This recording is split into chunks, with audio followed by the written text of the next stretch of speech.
Shalom, brothers and sisters. Welcome to Israelite School of Biblical History and Practical Knowledge. We're here at 8524 South Braeswood Boulevard, Houston, Texas, 77071. We're going a cappella today, so no mics. All right, so we're waiting for a little plug-in, and there's some technical difficulties with this. So y'all just going to have to bear with us. Turn your YouTube all the way up. We have classes Monday and Wednesday from 7 to 10 p.m., Friday from 9 p.m. to 11:30, and then Saturday from noon to 3 p.m. If we got any questions, during the course of the class, then you can go ahead and hit us up at 832-941-2443. Please text only. If you got any questions, you can also type it in on the YouTube live chat. And we'll go ahead and answer your questions live here in class.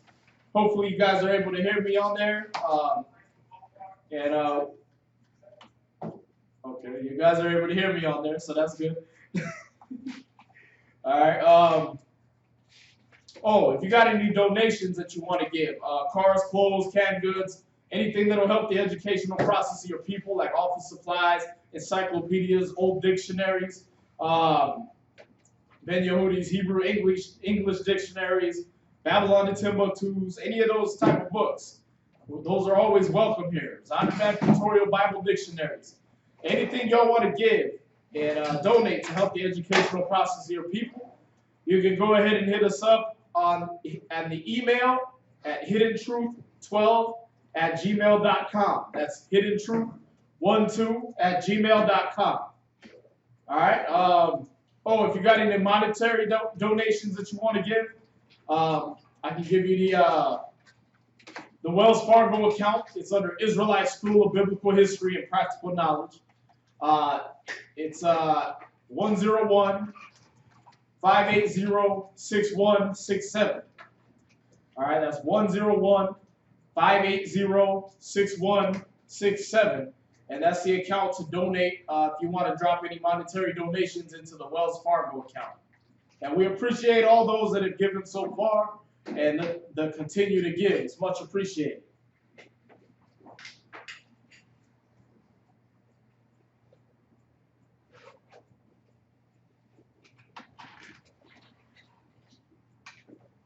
All right, so I'm gonna wait till that lag catches on. See who got questions.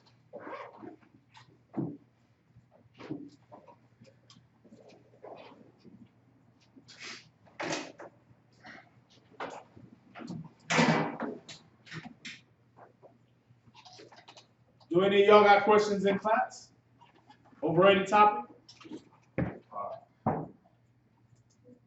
Nope. Okay. You know, the struggle is real. You got to be studying, man. You got to have questions. The only way to answer our problems is through the scriptures. So you can't be naive to the fact that the devil is out there. You should have questions. You should always be curious to know the answers to your problems.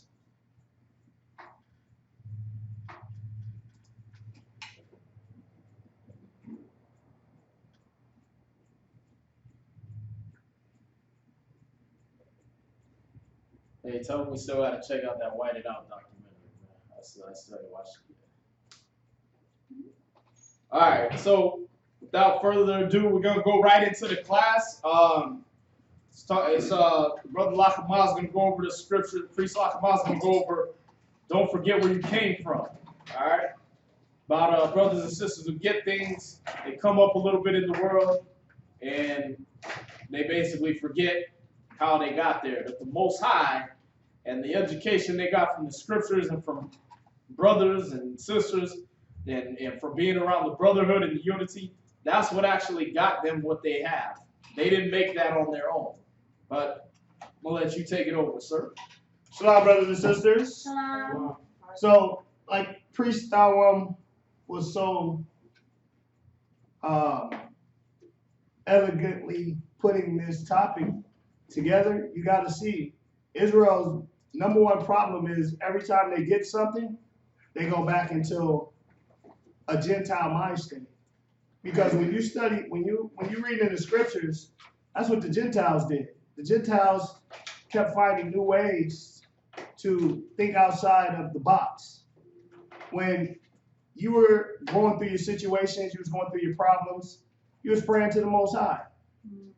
When you didn't have nothing, it was all about God and Jesus. And then as soon as you got comfortable, it became about your needs, the things you need, and you forgot the source. And everybody does it. You know, I've done it in the past where through frustration, and because something is not executed as soon as I ask for it, next thing I know, I'm trying to find a plan B. But that's what Israel has been doing since the beginning of time, and that's why Israel is constantly being cursed by the Most High, is because you keep praying to the Most High, and He gives you what you want. But then when it's your turn to give back to the Most High, you reject the wisdom and the counsel that was given us through the scriptures. So the first scripture we're going to go to is Deuteronomy 32 and 15.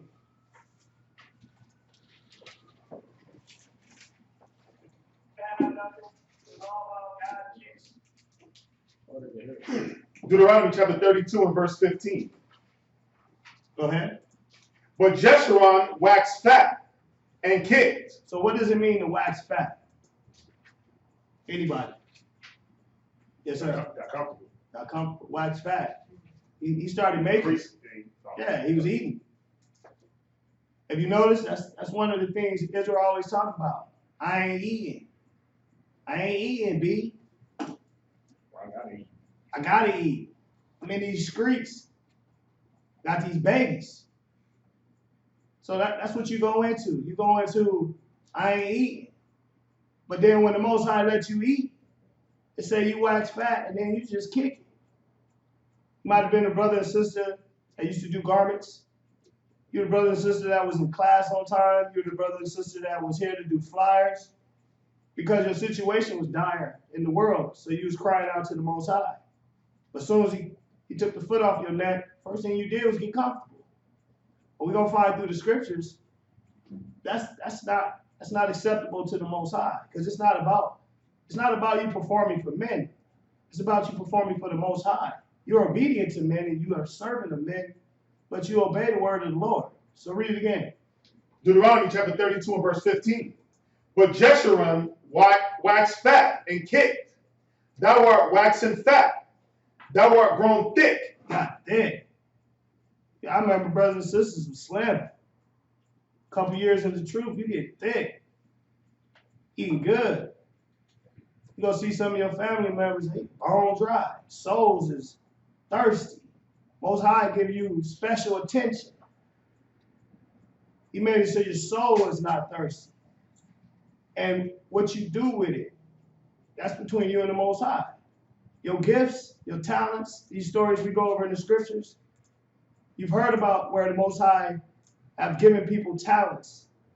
And because they don't want to push themselves outside of the norm. Because in the world, look at us in the world. In the world, you sleep till you're ready to get up. You show to work on time when you want to. Then you'll cuss the boss out like, you fire me, I don't care.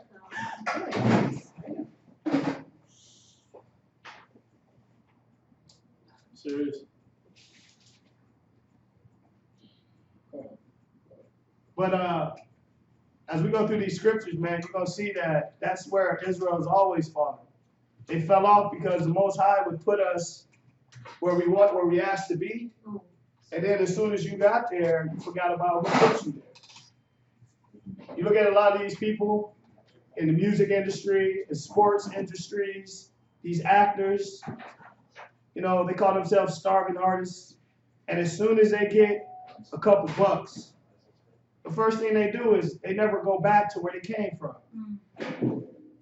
Then they might have grew up in a house, what you would call religious, where their parents studied the scriptures.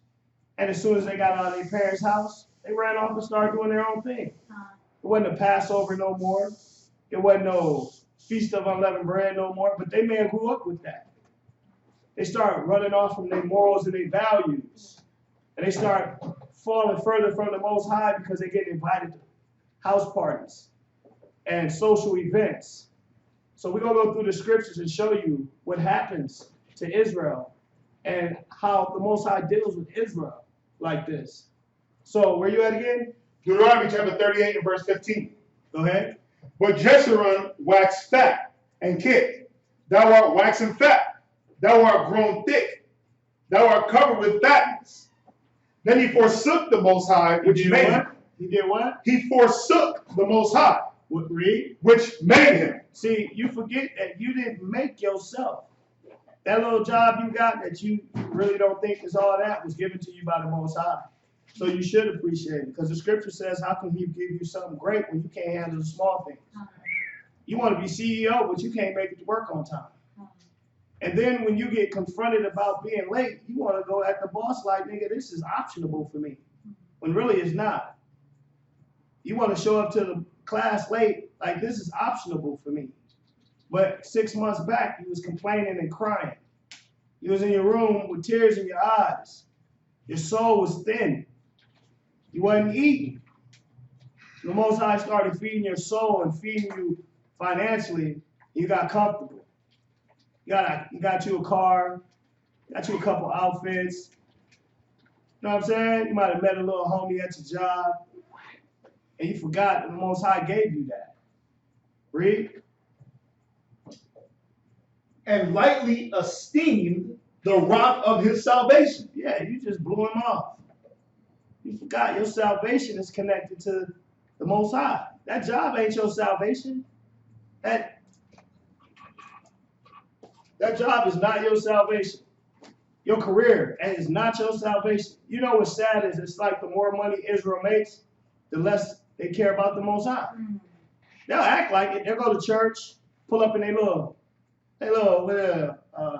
SL 500, spoiler kit. You know what I'm saying? Your church become a fashion show.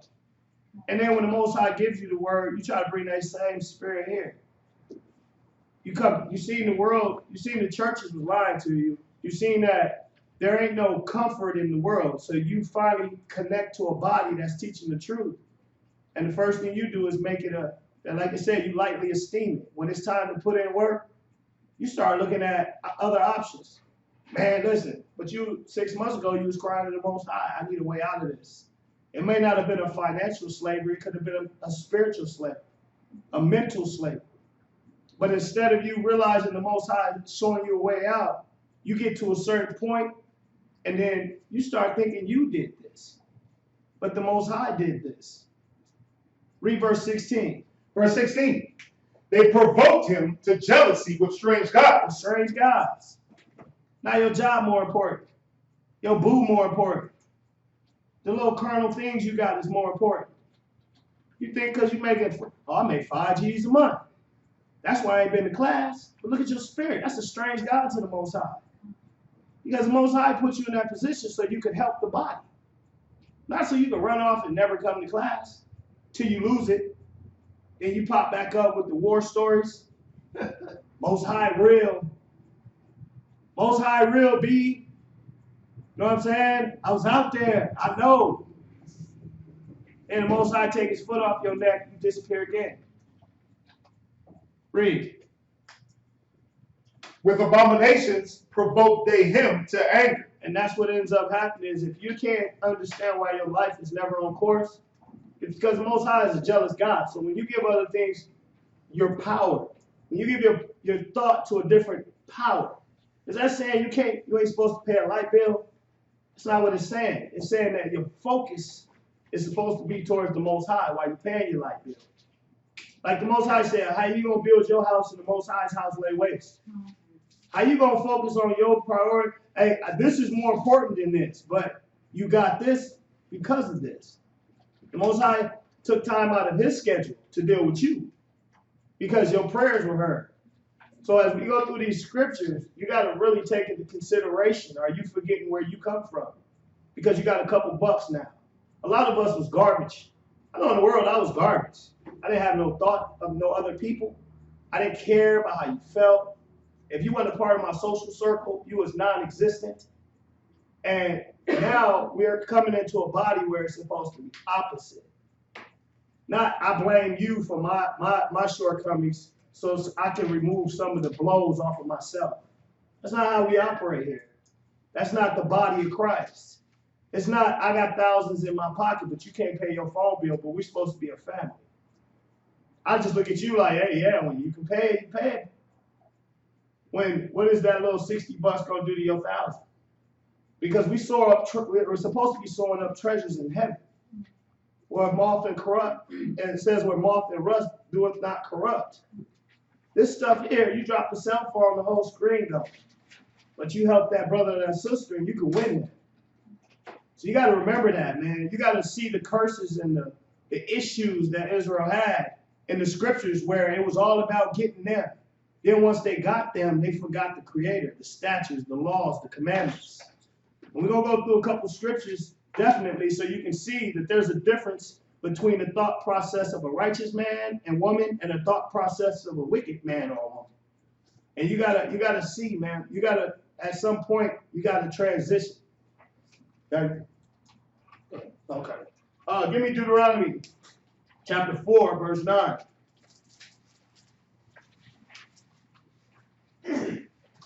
Deuteronomy chapter 4, verse 9. Only take heed to thyself, and keep thy soul diligently, lest thou forget the things which thine eyes have seen. See, you got to take heed. And it says, only take heed to thy, and keep thy soul diligent, lest thou forget the things which thy eyes have seen. You got to remember that, listen, that means you're supposed to be always thinking about the Most High, the scriptures, the law. You got to constantly be thinking about where you came from and where he delivered you from. That means that you got to keep that in existence. You can't let that fade away because you got a couple bucks. Because you done move to the upper hills. Oh yeah, we live in we over there in the woodlands now. We in Sugarland. For Texas, it's a Sugarland woodland thing. It's oh yeah, we over there, over there in the gated community. But you grew up in the slums.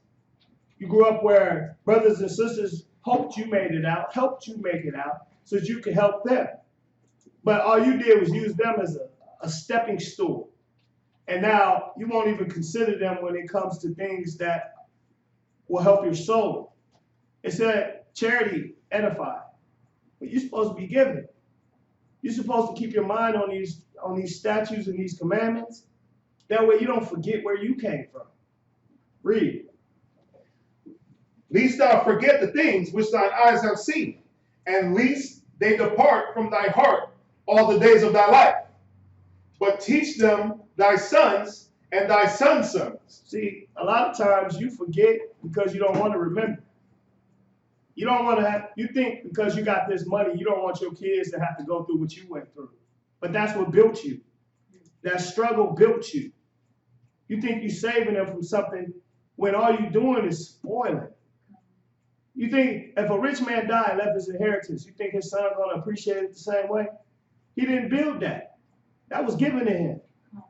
So how are you going to take from your family and your children the structure that the Most High is trying to give to you? You can't forget the Most High. You're trying to show him, listen, go to college, get a good education, learn how to toss that ball around. What about Christ?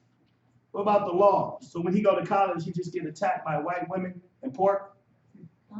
So he don't never know that that's wrong. Listen, you can't live off white women and pork. That's not how Israelites roll. You got to stay in the scriptures. You got to find out the laws. You got to see why the Most High cursed Israel. You got to see how to keep your mind focused. Because if not, that's what's out there waiting on. These things that pull. Think about it. The Gentiles don't got no stores in the mall that fix your spirit. As soon as you get your little check, you run around buying carnal possessions. But where's your spirit at? It ain't until you can't pay. You made a bad business decision. Now your money funny, so you go right back to praying to the Most High. It's not supposed to be like that. Go to Deuteronomy 4:23. Deuteronomy chapter 4, verse 23. Wait, what is that? I'm sorry. Deuteronomy chapter 4 and verse 23. Take heed unto yourselves, lest ye forget the covenant of the Most High, your power. Your power is the Most High. You got to listen, man, because you see it over and over again. You know, the weirdest thing I ever seen in 2014 on the internet was this Judite boy killed his mama so he could be a rapper. And he got the insurance money and was on YouTube trying to get hits. So you kill your mama so you can get a couple. She was already getting money because she was a hairdresser and she had a very good business going on. But because of the greed of the world of wanting to constantly shine, he kills his mom for insurance money. Then he gets on YouTube and shows all the money that he got and the people he paid to kill his parents told on him. So now he's doing time. And all that money that he had, the state got that now. He ain't even got money on his books. He probably laid up with some man right about now. Because men don't respect certain thought processes when we get locked up. You got to see, man, everything we think is defiled. The world teaches us everything we do in the world is defiled. It has no value. You see these boxers, like, for instance, the Floyd Mayweather, man. This dude got money, but he spent $1 million a day shopping. What about cutting through the neighborhood and supporting some of the people that buy your $500 boxing tickets? When you gonna slide through the neighborhood and give some of that back? Or is it just all about Floyd Mayweather laying in the bed with stacks? Floyd Mayweather flies around the country with 500,000 in his pocket. That's what it's about. Look at me, nigga, be like me. But what about us? What about Israel? Or is it just about you? It's just about, listen, long as I got it. That's not the custom of Israel. We've always taken care of each other. Read.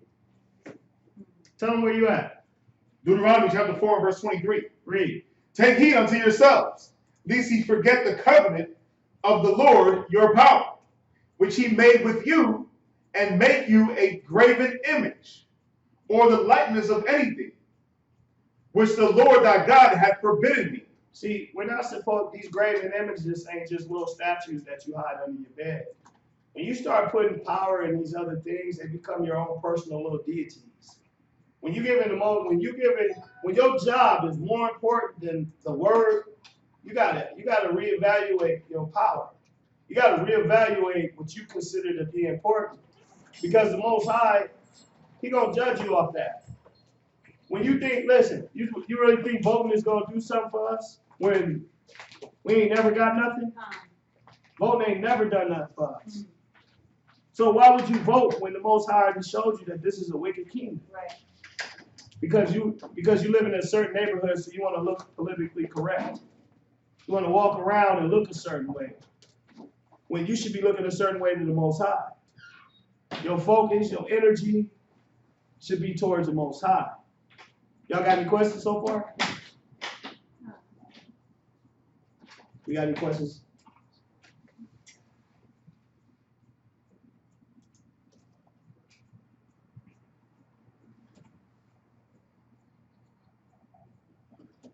Yeah, we just trying to get this mic right.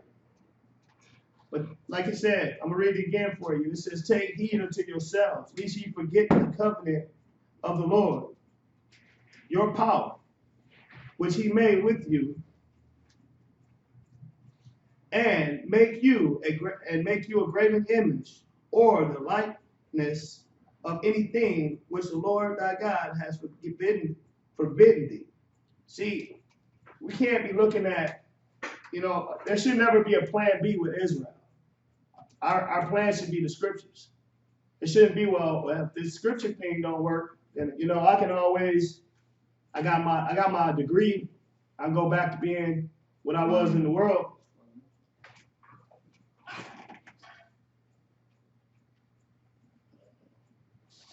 Is the light on? Power's on?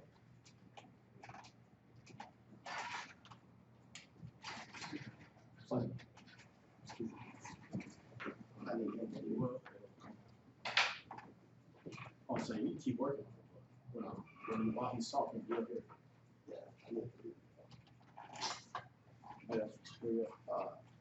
We're going to Isaiah 51. Isaiah 51. Yes, sir. 51 and verse 12. Isaiah chapter 51, verse 12.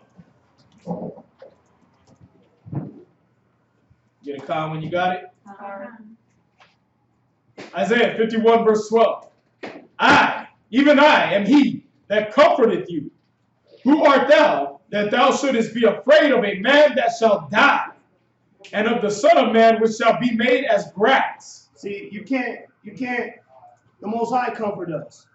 Listen, when it comes to your job, your boss ain't more important than the Most High. Why you gonna fear him? The Most High gave you the job. If you're in a relationship where it's contrary to the scriptures, why would you fear that more than staying in the book? You got to see, it's like a relationship with your parents. My mom wants to do it this way. I'm not dealing with that because I've already read that the scriptures tell me to do it this way. So it doesn't matter if you're my mom or you my dad or you're this family member that's contrary to the scriptures. That's not going to provoke me to where when we get money, now it's like, yeah, that's them. Them your cousins over there. We don't deal with them because they ain't got no dough. That's not how we dealt. That's not how you're supposed to deal. Look how many people grew up poor. I grew up poor. My cousins grew up poor. But as soon as they got a couple bucks, they branched off. The same ones we all share clothes with, they ain't even around no more. And it ain't like they're out doing things that are constructive. They just don't want to be seen as being a part of what we used to.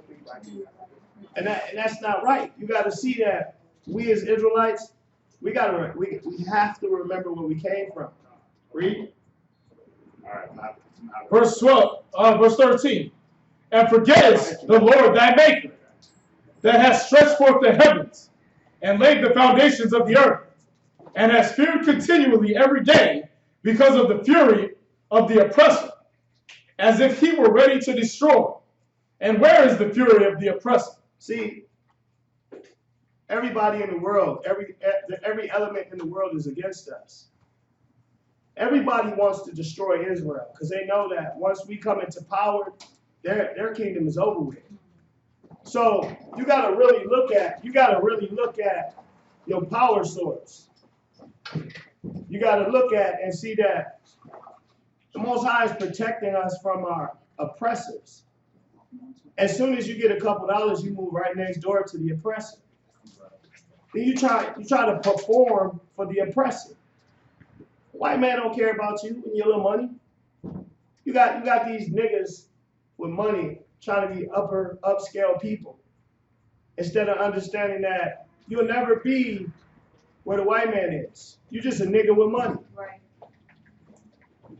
And it's sad because every day niggas is getting more and more money. Not Israel, niggas.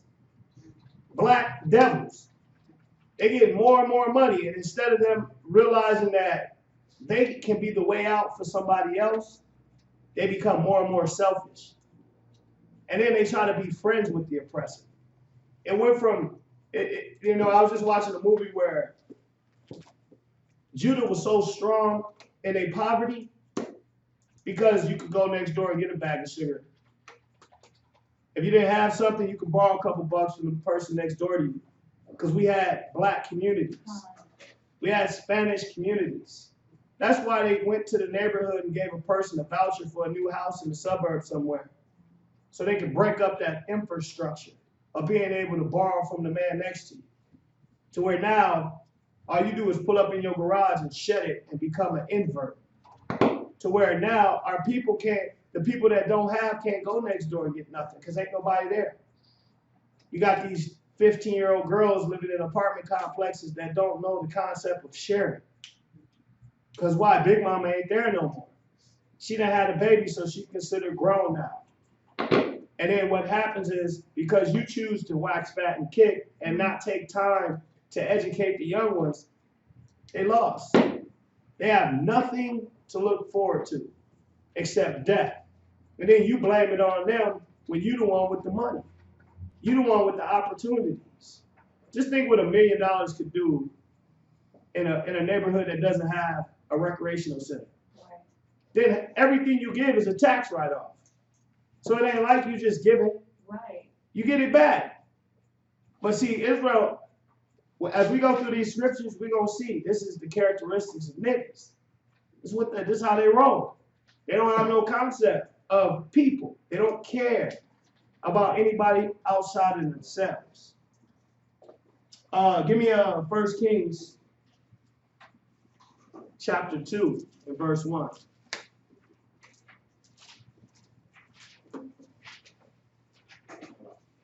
First Kings chapter 2, verse 1.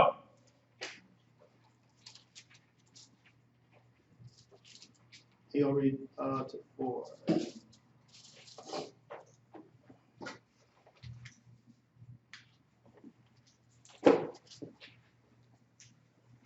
First Kings chapter 2, verse 1. Y'all got it? All right. Now the days of David drew nigh that he should die, and he charged Solomon his son, saying, I go the way of all the earth. Be thou strong, therefore, and show thyself a man, and keep the charge of the Most High thy power, to walk in his ways, to keep his statutes, and his commandments, and his judgments, and his testimonies. See, these are the steps to your salvation and staying right with the Most High. He said that you got to walk in the ways and keep the statutes and his commandments and his judgments and his testimonies. This is what you're supposed to be giving your children. What is the point of giving a child with no structure $1 million? It's like my son said, he's going to go beast mode. He's going to go beast mode. He'll be in the streets defiling himself and everything he touched. Now, if you know anything about David and Solomon, these were wise men, you know. You got to remember that when you don't follow the law, statutes, and commandments, a wise man will go off, as we read about Solomon.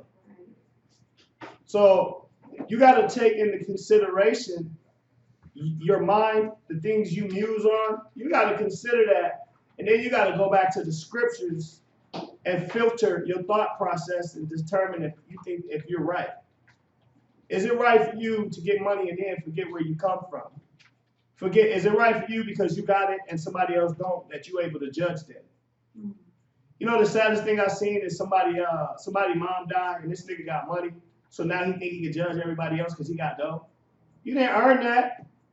You got lucky. Yeah. So now you making like everything you come out your mouth is on point. But that's why the scripture says a fool and his money is soon be departed. Because you didn't earn nothing. You ain't got no wisdom. Got you a little job now. It's all good now. We out the hood now. But then you end up right back there. Because you don't understand that it takes a village to raise a child. I can teach my son how to be rational, but it's hard for me to teach him about love. Because I didn't have that growing up. I had to rationalize things. But then that's the whole point. This brother might have had the ability to have love around him 24/7, to where he can filter the wordings that I'm using, so I'm not so harsh. Yeah, right. You see what I'm saying? Because I'm coming like it came to me. And that's the whole point, is that it's not about us making money and then getting things that we ask the Most High to give us and then breaking off and doing our thing. That's called usury. You're using the Most High. You're not being sincere. You're not considering that you're doing damage, not only to yourself, but to your generation and your children as we go through these scriptures. You have to apply the statutes. It says that you walk. It says that you walk in the way and keep his statutes and his commandments and his judgments and his testimonies, as it is written in the law. This is a law. The law is you're supposed to continually walk in the way of the Most High. You're supposed to constantly be in this book and trying to apply these scriptures to the best of your ability. And the inheritance that you're supposed to leave your child is just not always carnal. You should be able to drop something spiritual to them, like, listen, bro, take this. Listen, let me show you something. You know why niggas and their money are always separated? Let me show you something. Listen, you know the more that you give, the more you get back. This ain't Wall Street. You might have had a couple bad business ventures with these white folks out here, your 401k probably got snatched up. You know, you invested a couple bucks and never seen it. This is the Most High we're talking about. This is the Most High Christ who said if you invest in him, he invests in you. So if he who have a lot and see his brother hungry, are you really going to be the one to sit on the sideline like, shit, I got it, that nigga got to get it? Right. Or are you going to see the compassion and what you're capable of doing if you took it upon yourself to get it? That ain't going to hurt you. I seen niggas spend stacks at the club. You'll spend stacks at a strip club. And you're gonna make a face because the Judite on the side of the road that's trying to wipe your windshield asks you for a couple bucks. It showed the sour and bitterness in your heart. You'll spend a stack on some chick you ain't finna take home. She ain't your wife, and she everybody's home. But then you got a man, you know he's struggling, but you throw him $2-3 and smash off when the light turns green.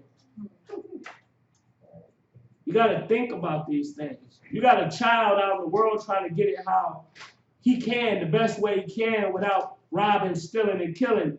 And you think because you go over there and throw some groceries in his fridge, talk sideways to him and roll, you're doing something for him. And you got a bank account. Your child in the elements. You know how much homosexuality is out there? How many different drugs is out there? The world is waiting to eat him. The oppressor is waiting to eat him up. Right. Especially a she. It's more beneficial to get a woman than a man. I don't see a lot of men selling their bodies out here on Braeswood. It's mostly women. So once the devil gets his claws in you, and he whore you out, now you're on the street corners. This all stems from waxing fat and kick. From not taking the opportunity to go into the same place you came from and contribute. Showing them that, listen, I got out, so I can help you get out. Listen, I'm sitting on, I got $300,000 in the bank and my little cousin trying to go to college. Is it wrong for me to pay his tuition? He's trying to be something. He didn't come to me like, listen, let me hold a couple stacks, B, I'm trying to get it. I'm trying to copy this kilo, get in the lane, throw these rims on the Chevy. This nigga like, listen, I'm trying to do like you did. I'm trying to get up out of here. But what do Israel do? They sit up on the bed with a pile of money and some Bluetooth beats and text about everybody who ain't got it. You see them every day riding up. How you got a Bentley riding up and down the same streets that the slums is in? That's because you know you're supposed to be giving back. But instead, all you do is want to show everybody you got it. Read. Verse 3. As it is written in the law of Moses, that thou mayest prosper in all that thou doest, and whithersoever thou turnest thyself. See, the prospering, it says that thou mayest prosper in all that thou doest. That's how you prosper, by keeping the laws, the statutes, and the judgments. That's how you prosper. If you want to know how to keep the Most High blessing you, you got to stay in the book. When the Most High gives something to you, you got to give it back. We've been in these situations where nobody is doing anything for us, but the Most High does. I bear witness to a lot of times I've never had something and it came from nowhere, because I know the Most High is real. You ain't got it, the Most High give it to you. You ain't got to worry about men. So what if the landlord smashed up in the grass, got the police with you? He got the police, he moving all funny. You ain't got your rent, you got to go. And then you like, yeah, but do you got a warrant? I'll be back with it. That's another 30 days, give you time to get yourself together. But people be so caught up in the movie. It's a movie. Like, yeah, listen, I got to go with what he says. So listen, now you bring that fear into the house. Now you're moving through the house, man. Listen, sell everything we got. Listen, we got to hit the pawn shop. Listen, call Ray Ray. You know what I'm saying? I'm going to cop one of them things. It's like, bro, you don't understand that. All you got to do is walk in the statutes, the commandments, and the judgments. And it says that you may prosper. It ain't about panicking. It's about staying in the scriptures and not forgetting where you come from when the Most High do take his foot off your neck. Give me Deuteronomy chapter 6 and verse 10. That was the end of that? Yes, sir. Deuteronomy chapter 6, verse 10. No, I'm sorry. You're right. What was that? First Kings 4? Yeah, we read it to verse 4. I'm sorry. 1 Kings chapter 2, verse 4. That the Most High may continue his word, which he spake concerning me, saying, if thy children take heed to their way, to walk before me in truth with all their heart. See, if you want your children to be blessed, a lot of us got kids, man, and we're not taking into consideration that you walking away from the Most High is destroying them. Because they lead by example. So if you become this greedy, black, dark, gloomy, non-charitable demon, when they get of age to share, that's not what they're going to do. Why? My mama didn't share. My mama told me, nigga, get it how you live, be wrong. It's like, huh? Where you get that from? Listen, that nigga can't get in it. You got people who got 6 or 7 pair of shoes that they've never worn one time. Then got another 30 that sit on the shelf wrapped up in plastic. But then at the family reunion, you'll sit back and see your cousins come through looking like dirt balls. And you won't even pull them to the side. Like, listen, y'all come. Because it ain't about embarrassing nobody about the things they don't have. See, you got to be as wise as a serpent, but as harmless as a dove. You got to know how to present people's problems without destroying it. Letting them know, look, I see you need a little something. Listen, no disrespect. Come see me, man. Just come to the crib. You know what I'm saying? We'll sit down and talk. You got to make it like a social event. Then you just, I'll be back.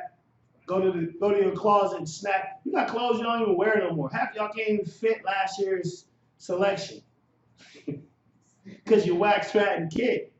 Most I'd be like, listen, I'm taking care of you. You so thick, you can't even wear what you came into the truth with. But you holding on to it like one day I'm going to get back in this dress and these pants. It's like, no, nigga, listen. You got a family member hurting. Why don't you take it upon yourself to go through your closet? You know what's crazy, man? I remember Priest Kazak, man, when I used to come in, he was infamous for that. He would just be like, listen, hold on. And he would just go through his closet and just snatch shirts and pants and throw them on the couch. But I hear, man, I don't wear this stuff. I'm so busy that I don't even pay attention to the stuff here.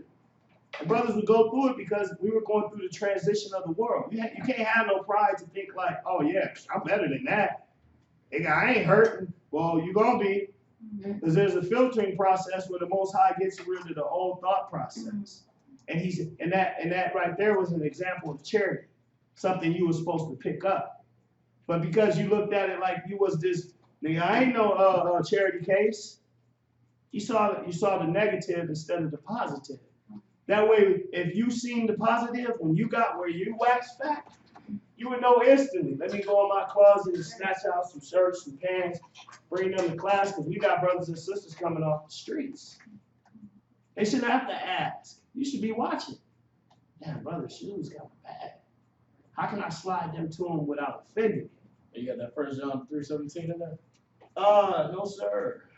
Let's get that real quick, man. Just on the topic of what you said, man. Get 1 John 3 verse 17. 1 John. You know what? Start at verse 16, man. 1 John chapter 3 and verse 16. Hereby perceive we the love of the Most High. You know what? Start at 14. Verse 14. 1 John chapter 3 and verse 14. Go ahead. We know that we have passed from death unto life. How do we know that we passed from death, from the dead works that the world got going on, right? How do we know we passed from that into life, everlasting, into the life of Christ? Go ahead. Because we love the brethren. Because we what? Because we love the brethren. So how do we know we are inheriting everlasting life? Because we got a watchtower? Because we love the brethren. Because we listen to Jehovah's Witnesses. Because we love the brethren. Because we love the brethren. You understand? That's how you know. So you don't have to wait for the Jehovah's Witness to tell you, are you sure you're going to get into heaven? Are you sure you're going to get the Most High is happy with you? The scriptures say this is how you know that you pass from death to life. When you love the brethren. You understand? And the sister. All right. Go ahead. He that loveth not his brother abideth in death. There you go. If you don't love your brother, you abide in death. Y'all see that? You abide in dead works. Everything about you is dead. There's no spirit in you. You understand? Come. Go ahead. Whosoever hated his brother is a murderer. See that? Go ahead. And ye know that no murderer hath eternal life abiding in him. And y'all thinking of hate as like, I just like have this hearty dislike for you, and I show my disdain for you every time I'm around you, and I want to punch you in the face. That's not hate, according to the scriptures, all the time. All right. Sometimes it's just the preference. When you don't prefer to be around your brothers more than you prefer to be out with the world. When you don't prefer the things your brothers have to say and your sisters have to say regarding correction, discipline, love, those things that we give y'all through the scriptures. When you don't prefer, that's all hate a lot of times in the scriptures mean is you just don't have a preference. You don't seek after those things. You understand? So when you don't prefer your brother or your sister above all the things in the world, you understand?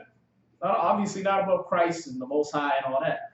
But when you don't prefer to be around them, but you prefer to be out in the world, you prefer to be out under your boob, you prefer to be out under your rib, you understand? Then you abide in death. Because think about it. If you got a husband, he could be the greatest man on earth. What's going to happen to him? He's going to die, right? So you cling into what? Nothing. You got your wife, greatest woman on earth, right? She gonna die, right? But the brotherhood and the sisterhood is gonna last forever because this word's gonna last forever. So it's always gonna keep brothers and sisters unified. Throughout time, you can go through any period of time and you'll find whether we had to do it in caves, outhouse, a bookstore, or wherever we had to do it, there was brothers and sisters always gathered together, learning this word, teaching this word. You understand? It don't matter what the persecution was. If it was, oh, we find you in the Bible, we're going to shoot you in the face, there was still underground people reading this Bible. We find you reading the Bible and teaching about Christ, we're going to throw you to the lions. Look at Acts. Acts, they were threatened with that. Listen, if I find out you're preaching Christ, we're going to kill you. Okay. They went and taught it somewhere else. But they was teaching the next day. You understand? So this Bible, this book, this word has always unified brothers and sisters. You understand? Being around each other, that's never going to die. But you leave off to go with some person that you just love right now, your new car, your new this, your new that, right? Then you don't prefer your brother. You hate your brother. You hate your sister. You understand? Y'all got me? Come. All right. I want to make sure it registers because read on. Verse It's 16. important. Verse 16. Remember, he just said, this is how you know you pass from life or death to life. See that? A lot of y'all don't know, is this truth really the right thing? Well, this is how you know. When you start loving people you never met before. You understand? Like, wow, I would never hang around this person ever in my life, ever. I hate nerds. You know what I mean? Or I hate gangsters, or I hate thug types, or I hate ghetto chicks, right? I would never hang around this person ever. I would not be caught dead with this person. But here I am, fighting a battle with them, ready to lay down my life for that person. Now you know you don't pass from death into life. See that? Because it's not a popularity contest no more. I don't like this person just because of how they look. I don't like this person just because of how much money they got. We all broke, and everybody getting ugly. Y'all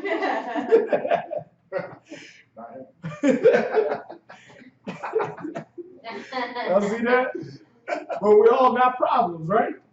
But we all here together ready to lay down our life. That's how you know you don't pass from death to life. You understand? From being around dead-ass people. Look at this, man. And any of y'all can answer this because none of y'all families are in here.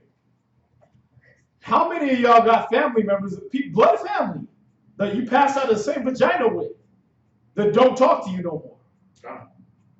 Were they really family? Did they really love you? Like I had dudes, man, my boys, man, I was a single child, but I had my boys, man, I had a couple of them, and we got up on the mountaintop talking about, man, you know what? I said, I don't call you guys brothers because I'll lay down my life for you, but if it was a choice whether you go to hell or I go for you, I'll do that. It was like, yeah, me too. Where are they now? I still came in a single child, and I brought my mother in. That was about it. Y'all see that? Yeah. Where are they? Being professional wrestlers, being family men, right? Couldn't follow me into opening up this Bible and getting the truth. Didn't want to hear that. Y'all see that? So did they really love? Oh, no. You understand? Did they really prefer me over the things of the world? No. The scriptures say this is how you know you pass from death unto life. All their words, all their works was dead works. Dead words. It was like, yeah, you just spoke to the air because you didn't really come through on that. You see that? But now you're here with a brother or a sister, and there's accountability. They say something, they mean it. Hey, I'm gonna get you some clothes, sis, because you ain't in that position yet. What happened? Next day you had clothes, right? Right? Brother, same thing, right? Hey, you need money, you need help, you need food. Next day you had money, help, or food, right? Not like the world, like, oh man, that's messed up, man. You need to get you a good job. Like, damn, I don't know why I didn't think of that. You know what I mean? Get a job so I can get money to buy food. Wow. Thank you for the wisdom of the ages. But wouldn't do anything to lift a finger to help you. See that? But a lot of brothers and sisters still young-minded, man. They still see that familial love, that bloodline love, as that was actual love. No, you're being deceived. You're going to run to that and it's going to crumble to dust, man. Because they never meant it. If they did, why aren't they sitting next to you right now? If this is a cult like they claim, right? Why ain't they sitting here next to you making sure that they listen to what's going on so they can be like, hey, bro, you hear what he just said? That's off. Let's go. Yeah, let me get you out of this cult before you drink the magic Kool-Aid. Catch the spaceship. Right? But they ain't doing that. Why? Because they did not give a damn about you. For real. It was just obligation. You're the one I get Christmas presents from. Like I was watching the fluffy dude last night. Gabriel Iglesias, right? You know what I mean? He was like, yeah, he's like, my son don't want to talk to me until it's around December. That's when he want to all of a sudden talk, right? That's when he want to be chatty and conversational and help out. Why? Because he knows Christmas coming. You're the person I get presents from. Y'all see that? And that's when y'all get the conversation, right? That's when family want to call you don't come hang out with us no more, right? Because why? They need another present under the tree, and you're the person that buys it. You understand? That's not real love. Watch, we're gonna read on. Who got it? You got it? Yes, sir. Verse 15, 16. Uh-huh. Hereby perceive we the love of the Most High, Here's how we know the love of the Most High. Go ahead. because he laid down his life for us. Because Christ laid down his life for us. You understand? The Most High laid down, I could just be floating around in the quasars and the universe, inventing other universes, but you know what he did? He blesses you every day. He takes charge of the angels that take charge over you. He commands them to send you blessings. He commands rain on the earth every day, all the time, right? So he pushes aside all the things he could be doing to help you. Y'all see that? So he laid down his life for us. All right, the churches misinterpret that and they think God actually came down and jumped on the cross. Nah, he laid down the things he could be doing for us so he could deal with us. You understand? So he can listen to our gripes, our complaints, our troubles, the groanings of our spirit. The Most High laid down his life for us. He laid down things he could be doing better than taking care of you. You understand? Than washing you up off of out of your swaddling clothes and your blood and your muck. Y'all see that? He didn't have to take us and make us his favorite and treat us like children. He didn't have to gather us like an eagle gathers her young under his wings. He didn't have to do none of that. But he laid down the things he could be doing to deal with us. See, he laid down his life for us. Read. And we ought to lay down our lives for the brother. And we should do what? Lay down our lives for the brother. We should, as soon as we get something in our life, we should leave off from the brethren and go for that. And we ought to lay down our lives for the brethren. Man, brother, I want to come, man, but this new car I got is just tight, man. I got to drive it. I got to really test drive it around a little bit, and I'll come hang out with y'all later. And we ought to lay down our lives for the brethren. Oh, but my girl, man, she don't want me to come around, man. I can't hang out with y'all today. And we ought to lay down our lives for the brethren. Right, this is my stuff, though. I bought this. You can't have this. I got this stuff for me. So you guys can't borrow this. You can't use it. Don't look at it. And we ought to lay down our lives for the brethren. See, all that gotta die. All that mindset gotta die, because the scriptures are telling us we ought to lay down not just our stuff, not just our money, not just our things that we like to do, but all the way up to our very lives should be laid down for the brothers. Y'all understand? Y'all with me? Where you at? Verse 17. Read. But whoso has this world's goods. Right, so this is where he left off. We're in 1 John chapter 3, verse 17. We started at verse 14. All right. It says, this is 1 John chapter 3, verse 17. Read that. But whoso haveth the world's good, and seeth his brother have need, and shutteth up his bowels of compassion. Right, so a person that has this world's good, right? When a person has this world's good, when they got the goods of this world, the merchandise, the money, the time, the energy, right? When they have it, go ahead. And see his brother have need. And they see their brother got need, right? Like you got a vehicle, right? And you see brothers need vehicles. We trying to go state to state, right? And you see your brother got need. And you don't want to give up and lend your vehicle so the brothers can get state to state and teach people less fortunate than you, right? People that ain't in Houston, right? You got this world need, and you see your brother got need. Go ahead. And shut up his bowels with compassion. And you decide, you know what? I'm gonna give that. I'm gonna keep that for me. I don't want nobody messing up my stuff, right? I don't want nobody using my stuff and not treating it the way I do, right? It's so precious to me that I don't want my brother or my sister to be able to use it. When you got this world's need and you shut up your bowels of compassion, right? You know what? Yeah, I kind of feel for you, bro, but I can't let you use it. I just don't think you do the right thing with it. Y'all see that? Read. How dwelleth the love of the Most High in him? How does the love of the Most High, how are you going to say that you have the same love the Most High has for people? How can you do that? How can you say you're a follower of Christ, but you can't even give up stuff for your brothers and your sisters? Much less your life. Like, you can't give up stuff, right? Right. Yeah, man, this is my favorite hoodie, man. I know you're cold, but I know I got 4 of them, but this one's my favorite. And my other ones, I can't lend you because I'm going to be wearing them this week. Right? Okay, but you got this world's good. How are you going to say that you can give up your life for a brother or sister? How can you say that you got the actual love of Christ in you and that you could give up your life like Christ did when you can't even give up a hoodie, a vehicle, some money, some food, some hospitality? How can you say, yeah, I would die on the cross for you just like Christ did? No, you wouldn't. Like, no, you wouldn't. You couldn't give me a spare change of socks, man. But you want to talk about you give up your life for me? I don't need your life. Just give me some socks. Can I get a bowl of lettuce from your house? You know what I mean? Can I get some noodles?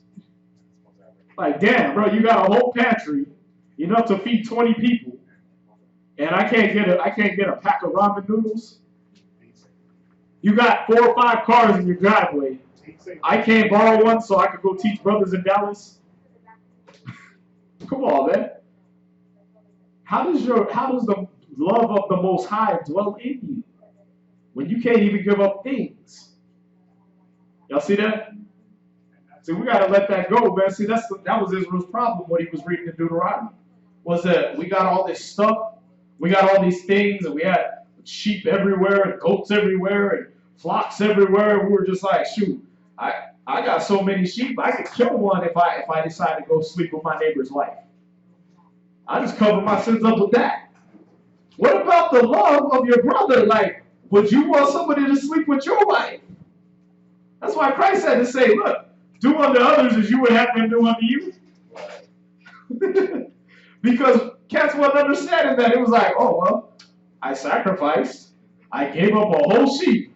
So I bought my way into your wife's vagina. No, you didn't. The love was supposed to be in you. The law was supposed to teach you to love your brother enough not to run up in his woman. It was supposed to teach the woman to love their husbands enough not to go let another man run up in them. Y'all see that? But since people weren't getting that, then Christ had to come and show them the love part, right? You got all these things, but you lack the love. Oh, we got to go there, man. I'm sorry. Read the rest of that. Verse 18. My little children, let us not love in word, neither in tongue, but in deed and truth. Right, I'm going to go here, and then we're going to go to Matthew chapter 19.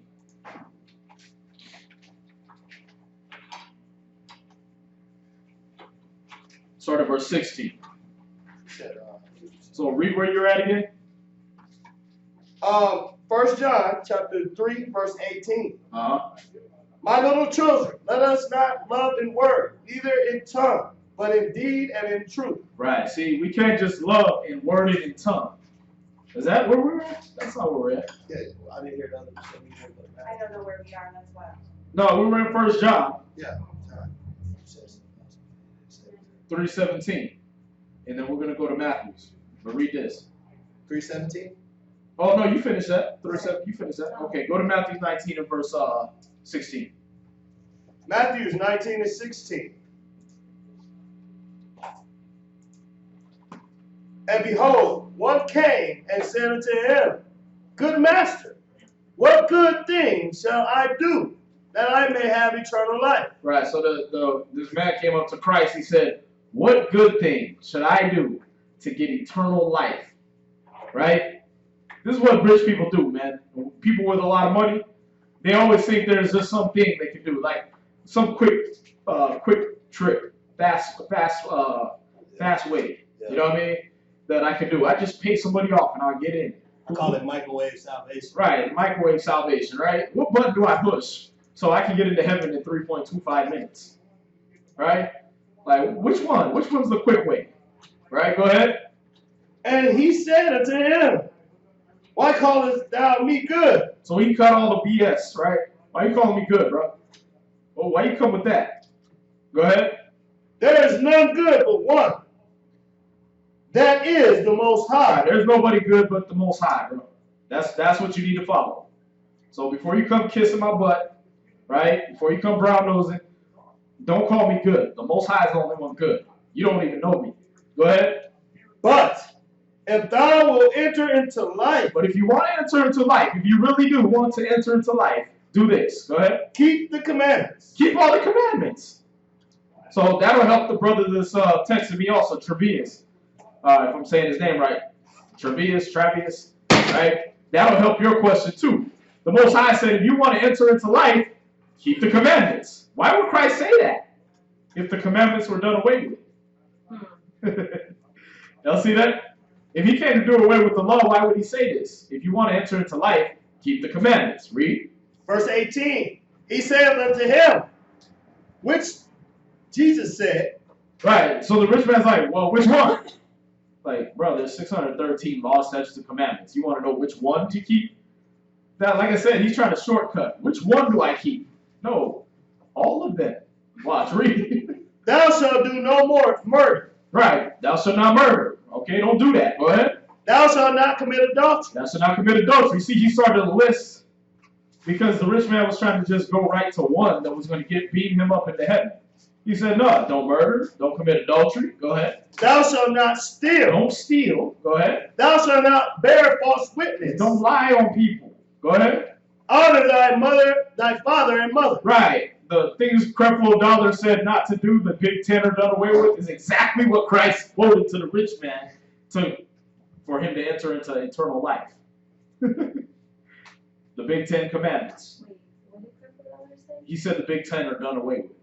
What did he He was referring to the 10 Commandments. He said that? Yeah, you can type that in on YouTube. Go ahead. And thou shalt love thy neighbor as thyself. Thou shalt love thy neighbor as thyself. He's giving you all the commandments, the big 10. What's that, sis? So in verse 17, when it says, but if thou wilt enter into life, it's talking about eternal life. If you will enter from death into life. Remember what we just read in 1 John?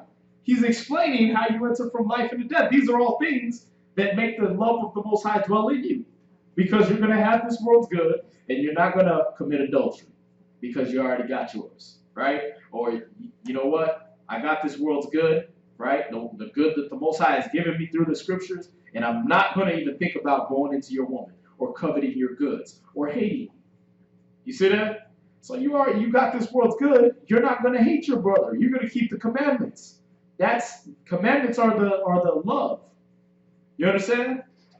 Doing that towards your brother and your sister and your country and your people. That's the love for your brother and your sister and your country and your people. You understand? Because you're not going to murder them because you love them. That's showing love. When you don't murder somebody, hey, gold star, right? You love them. Not necessarily, but you didn't murder them. That was good, right? When you don't steal from them, right? That's showing love. You understand? Because it's easy to steal from people. You know that, right? You just be up in the house and, oh, you left money on the drawer. Right? As soon as they go to the bathroom, gone. Right? That's easy. What's hard? I love you enough not to take your last $20. Right? Go ahead. Verse 20. Uh-huh. The young man saith unto him, all these things have I kept from my youth up. Yeah, so the young man's like, well, I don't get it. Because I should already be beamed up into the spaceship and taken all the way to heaven because I kept the commandments since my youth up. Right? So now the test is what? Okay, you've been keeping the commandments, but why? So that you could tell me you've been keeping the commandments? Or because you love your brothers and sisters? Have you been doing it out of love? Y'all see that? That's where all the Torah, this is where all the Torah people fall off. Watch, you're going to see it. Read. What lack I? What lack I yet? Yeah. Right? So he said, what do I lack? I've kept all the commandments since I was a little kid. What am I lacking? Why am I not in heaven? This young man, right? The young rich ruler, right? Young man, young-minded question. Well, I kept all the commandments. Why am I not in heaven? That's a little kid question, right? Well, I did what you said. Why didn't you shower me with Fruit Loops? Like, dude, I told you to clean the whole house. You cleaned your room. You want a gold star now. You want a ticker tape parade. You want all these things because you did one thing? Because you cleaned your room? You're supposed to clean your room. Y'all see that? So that's why it's like, okay, now this rich man's like, okay, I thought I should have went to heaven because I didn't murder nobody. Bro, why didn't you murder people? What are you lacking? You understand? And this is where the test is going to come up. Read that. Yahushua said unto him, if thou wilt be perfect. So he said, if you want to be perfect, like Enoch perfect, like beamed up into heaven, do this. Read. Go and sell that which thou hast. Take everything you got and sell it. All your riches. Just take them and sell them. Give them off to whatever brothers. Just have a yard sale, get rid of everything. Go ahead. And give to the poor. And do what? And give to the poor. So go sell everything you got, right? And give that money to the poor. The poor of who? What? China? Where they at? They in Israel, right? So take everything you got, rich man, and give it to them poor people you see in the streets every day. Give it to those poor you see begging. The poor you see that's hurting. The woman, the widow that don't have anything to feed her kids. Take these people in. Go give it to them. That's love, right? That's what a person that loves his people would do, right? I'm rich. I see poor people of my people. Let me take care of them. That's what the Chinese do. That's what the fake Jews do. That's what the Africans do, right? They do it takes a village, right? If a white man comes and brings them a whole crate of stuff to eat, it doesn't just, or even if he just brings them an apple. I've seen that story, right? The white man brought him an apple. Instead of the one kid taking it and just eating it ravenously because he's starving, He brings all his brothers and sisters and they cut the apple up a slice for everybody. See that? Now they do that in Africa. But this rich young ruler, this Jew, right? Once he done came up and got the blessings of the Most High, he want to wax fat and kick. So what does he say? Read. And give to the poor. So take all you have and give it to the poor. Read. And thou shalt have treasures in heaven. And you're going to have treasure in heaven, man. The Most High going to look at you like, man, that's a good man right there. He went from rich to broke in 0.5 seconds, and all his people are fed, and all his people are good and clothed. See that? Read. And come follow me. And then come follow me. Do what I do. Do the law. Don't just say the law. Actually do it. Go ahead. Verse 22. But when the young man heard that saying, he went away sorrowful. So this man just got the keys to the kingdom of heaven. All you got to do is sell your stuff, give it to the poor, and follow me. And it said he did what? He went away sorrowful. He went away sorrowful. He gave all that up like, damn, I got to do all that? You telling me to get into heaven, I got to give up all the stuff I got? I got to give up my PlayStation. I got to give up my cars. I got to give all that up and come follow Christ? Come do what Christ would have done? Put on a WWJD bracelet and actually do it? I got to live like that? Nah, I can't do that. You know why? Who can tell me why he didn't do it? Why he walked away sorrowful? He loved the carnal more than he wanted the spiritual. Thank you for not just reading the end of the story, but for actually giving the answer. It's not just because he had many riches, like the scriptures say. It's because he didn't really love his brothers and sisters. I don't give a damn about poor people. Even if it'll get me into heaven, I don't want to care for them. I don't want to care for my brother or my sister that has this world's need, and I got it. I don't care about them. Them niggas need to get jobs.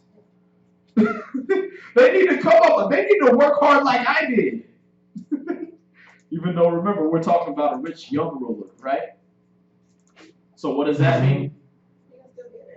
That means he probably got it all from his rich old daddy, and didn't do no work to get it.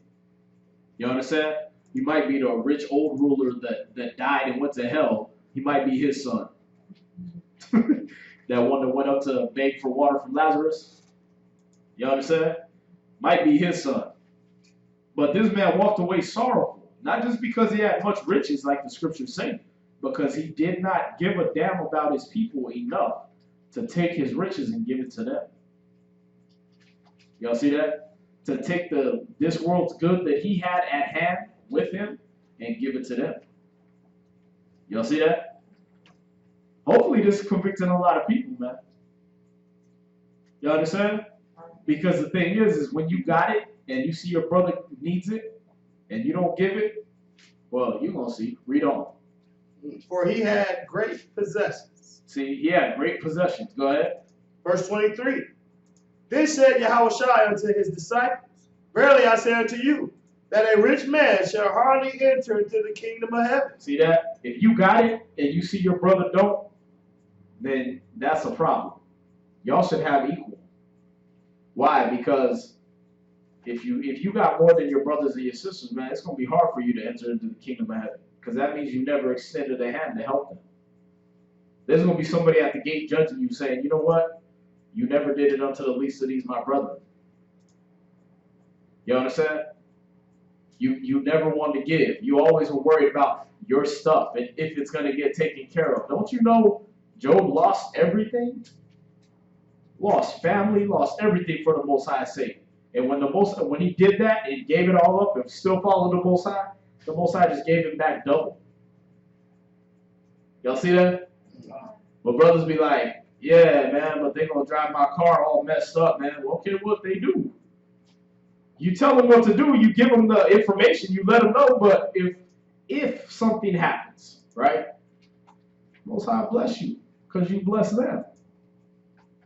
You understand? I know. I know what I went through personally, and know other brothers and sisters that personally have gone through many cars and ain't never lacked 4 wheels up under their ass. You understand? I done had cars, brothers done use and cracked the transmission. Cars caught on fire to give brothers rides. I mean, literally caught on fire on the road to giving brothers rides. You understand? Slid off the road, cracked into something, got smacked into something from going to some job for the work of the truth. And I've never lacked a vehicle. It might be a month, 2 months, and then boom, you got another one. Y'all see that? Money. When I came in, I gave money I didn't even have. I took a loan from the bank to invest in a business that we were doing in the truth. I got $5,000 loan. And this ain't to lift me up, but I'm just giving examples. That these are things that a person that cares about his nation and not his things, they're gonna do. They're gonna get. They're gonna do these things and sacrifice these things, and the Most High is gonna bless them for that. How's it going, bro? All right. You been here before? No. Oh, okay. All right. How'd you hear about it? Right here. Oh, okay. Cool. All right. What, you at the gym? I was, yeah. Yeah. There you go. No, that's where she be all the time. That's what I'm saying. Okay. Yeah. All right. But yeah, if you got any questions, man, you know what I mean, over what we are, what we about. She told you a little bit, right? Yeah. You look familiar though. I'm trying to figure out where I've seen that face before. The gym, very active. I don't go to the gym. I don't do that. That's where I met you. Yeah, that was like one time in a few months. Okay. Yeah, no, it gotta be like the mall or something. I don't look familiar. Yeah, but where you at? Matthew chapter 19 and verse 24. All right, help him get it. Yeah, help him get it. All right. So Matthew 19 verse 22. Go ahead and read. Verse 24. And again I say unto you, it is easier for a camel to go through the eye of a needle than for a rich man to enter into the kingdom of the Most High. You know why? Because what does a rich man care about? What is his mind on? All his stuff, for one. What else?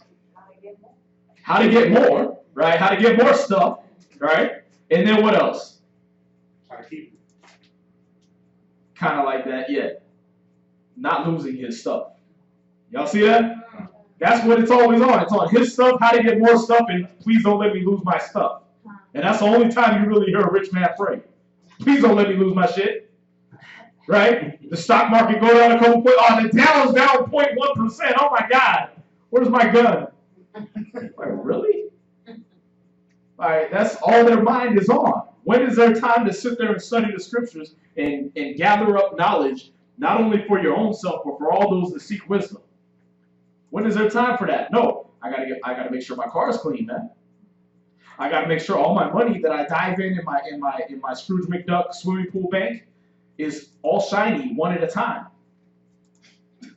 And I can't trust the servants to do it because they'll steal from me. Y'all see that? That's what their mind is on all the time. How are they going to enter into the kingdom of heaven when they don't give a damn about nobody else? The more stuff you got, the more your mind is on your stuff.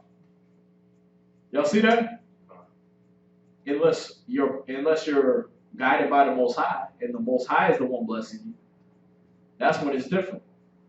Now look, okay, I'm giving you this stuff. Why? So you can give it to them. So that whenever somebody call you and say, hey, they need a ride, you're there. You're the first one on the text. Hey, I got you. Why? Because you got 4 cars in the driveway. You expect it from you. You understand? Because you got a house. So let a brother stay there. You got more rooms than you need as one person. So let somebody stay there. Y'all see that? Oh yeah, the brother messed up your room that you don't sleep in, and now you're mad. The Most High will give you another room that you could not sleep in. Okay, crybaby. That's people's problem, man. Especially rich people, man. Especially people that got this world's good and don't want to give it. Is their mind is always just on those things. It's never on when I do it unto the least of these his brethren, I've done it unto him. It's never on that. Y'all see that? Where you at? That was the end of 24. Right. So y'all get that, right? And I just wanted to add that onto the, he that have this world's good and see his brother have need. And then on to what he was saying. You got all these things, but you can't give it. How does the love of the Most High dwell in you? How does the love of Christ dwell in you? You understand? Christ gave his life for your wicked ass, and you can't give up some stuff? You know what I mean? Like, cats got, you do a canned food drive, because they got lima beans in the back of their closet that they would never eat in their life. Their grandma gave them to them. Right. It won't even give that. Like, man, grandma gave me those. They got sentimental value. Are you serious? You got stuff that don't have an expiration date sitting in your closet, and they done changed the label on it 4 times since you had it. Like, Pepsi done gone into 8 different label changes since you had that can, and you can't give up nothing. You know what I mean? You got a problem. Your mind is more on your stuff than it is another man's life, than another man's empty belly. You got a problem. It's going to be hard for you to enter into the kingdom of heaven, man, because you ain't going to meet the criteria. You understand? Remember, a person that has all that stuff, they're not studying to show themselves approved, right? They're not doing that, so they can't be approved of the Most High, for one, because they're too busy studying their stuff, how to keep their stuff, how to get more stuff, what their stuff does. Niggas got stuff they don't even know how to use, just laid up, right? Got a whole computer, only know how to play video games on it. But hey, man, can I use your computer? Man, I don't know. You might mess it up, man. Do you know how to take care of one of these? Like, nigga, I'm trying to put the cable show up. Can I borrow your computer or not? Can we teach our people that's in China and Canada and Bahrain and all these weird ass places? Or are you gonna be stingy with your computer? Because you want to play Tetris. Like, really? That's why you're hoarding up your stuff, because I might break your Tetris game? Let's get like a $1,500 computer and just play Tetris. Candy Crush. But nobody else can use it for important things, because you might mess it up. Like, dude, I just wanted to program some stuff and get a web page going for the truth. Yeah, man, but are you sure you know how to use one of these? Well, I know how to use it further than Candy Crush. Can I borrow it? No, it's mine. I worked hard for this. You got to get your own. Really? 6 months later, they got a virus. Right? Most I'll take that off. But go ahead, man. Go ahead. 6 months later, your Candy Crush is destroyed. That's crazy, man. Hey, go to Deuteronomy chapter 6 and verse 10. If y'all got questions, definitely feel free to ask. Tonight's class is about waxing fat and kick. About forgetting where you come from. Yeah. Go ahead. Deuteronomy chapter 6 and verse 10. You're going to start at verse 10. And Matthew, what's good to do weekend? 24. 24? Oh, okay. 6 and verse 10. Yes, sir. Deuteronomy chapter 6, verse 10. And it shall be, when the Lord thy God shall have brought thee into the land which he swore unto thy fathers, to Abraham, to Isaac, and to Jacob, to give thee great and goodly cities, which thou buildest not. See, the Most High has been giving us things that we've never even built. He's giving you things that you don't even deserve. You know, a lot of times you'll fill out an application, you don't even fit the requirements, but he'll give it to you anyway. Right. And then because you got this job, now all of a sudden you think you're better than everybody else. That's why you got to see Israel's pattern. As we go through these scriptures, there's a pattern of the wicked. How they think, their thought process towards people, the way they perceive to have gotten things. They start saying, I did this. I got me where I needed to be. But what happened to the Most High? You know, a lot of people don't pray. They come with that spirit like, I believe in the Most High. I believe in, you don't believe in heaven. That's why you won't give up nothing. Because you're trying to make heaven on earth. You're trying to make your zone comfortable. Like, man, I can't give that up. Because to you, heaven ain't real. You're a bandwagon nigga. You over here like, yeah, Jesus, right? That's Jesus, yeah, man. Back in your mind, you don't believe in Jesus. You don't believe that he's a rewarder of those that diligently seek him. All you know is, listen, I got the SL outside, baby. I ain't going no further than, what you mean? Listen, I can't have 6 people in my car, like you said.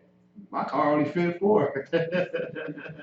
Yeah, anything over that, you know what I'm saying? Well, we used to pile sit up. on laps, scratching up my seats. Yeah, you know, you got to see that. Now, as they're saying that, you know, obviously, that's not saying you got to treat your stuff like garbage.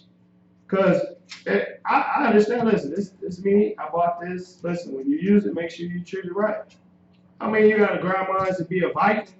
Then they're going to bring it back like, there you go, G. Nah, they give it to you like that, sir. You got to respect that. That's why us as people, first, we got to have self-respect. Because then you'll learn to respect other people's stuff when it's being given to you. Because obviously, if you don't have it, it's for you to respect when you get it. But some people don't even have that concept of wanting to see that the Most High is willing to bless you just by stepping off of the fact, even if they don't respect it. He still will replace it for you. Since I've been in this camp, I've seen, man, where things have been destroyed, demolished, and Most High give it right back to the person. Because that person didn't get it, the Most High gave it to him. Read it. Verse 11. And the house is full of good things, which thou fillest not. Yeah, the Most High be fattening your cabinets, be fattening your closet, and you just happen to get it. You know what's funny? I was at home one day trying to figure out how we gonna pay a bill, and the check came in the mail. That's how, Most High. But you swear up and down, because when people come to visit you, you want to put this front like you did. Yeah, you know what I'm saying? I just copped this. You know what I'm saying? This is me. Can I use it? Nah, man, listen. You got to sign this waiver. If you break it, you buy it. Like, come on, man. Most High's been giving us stuff since we got here. I know for me, I ain't had to sell no crack, keep the lights on. I ain't had to pop nobody, kick no dough in, carjack, kidnap, nothing. I've been focused, trying to get my spirit more geared towards believing and achieving. And the Most High has just been making it to where I don't have no obstacles. And the obstacles I do have, He showed me why the obstacle is there. So I can learn from that obstacle and continue moving. But you got to believe in the Most High. You got to believe that He is. Read.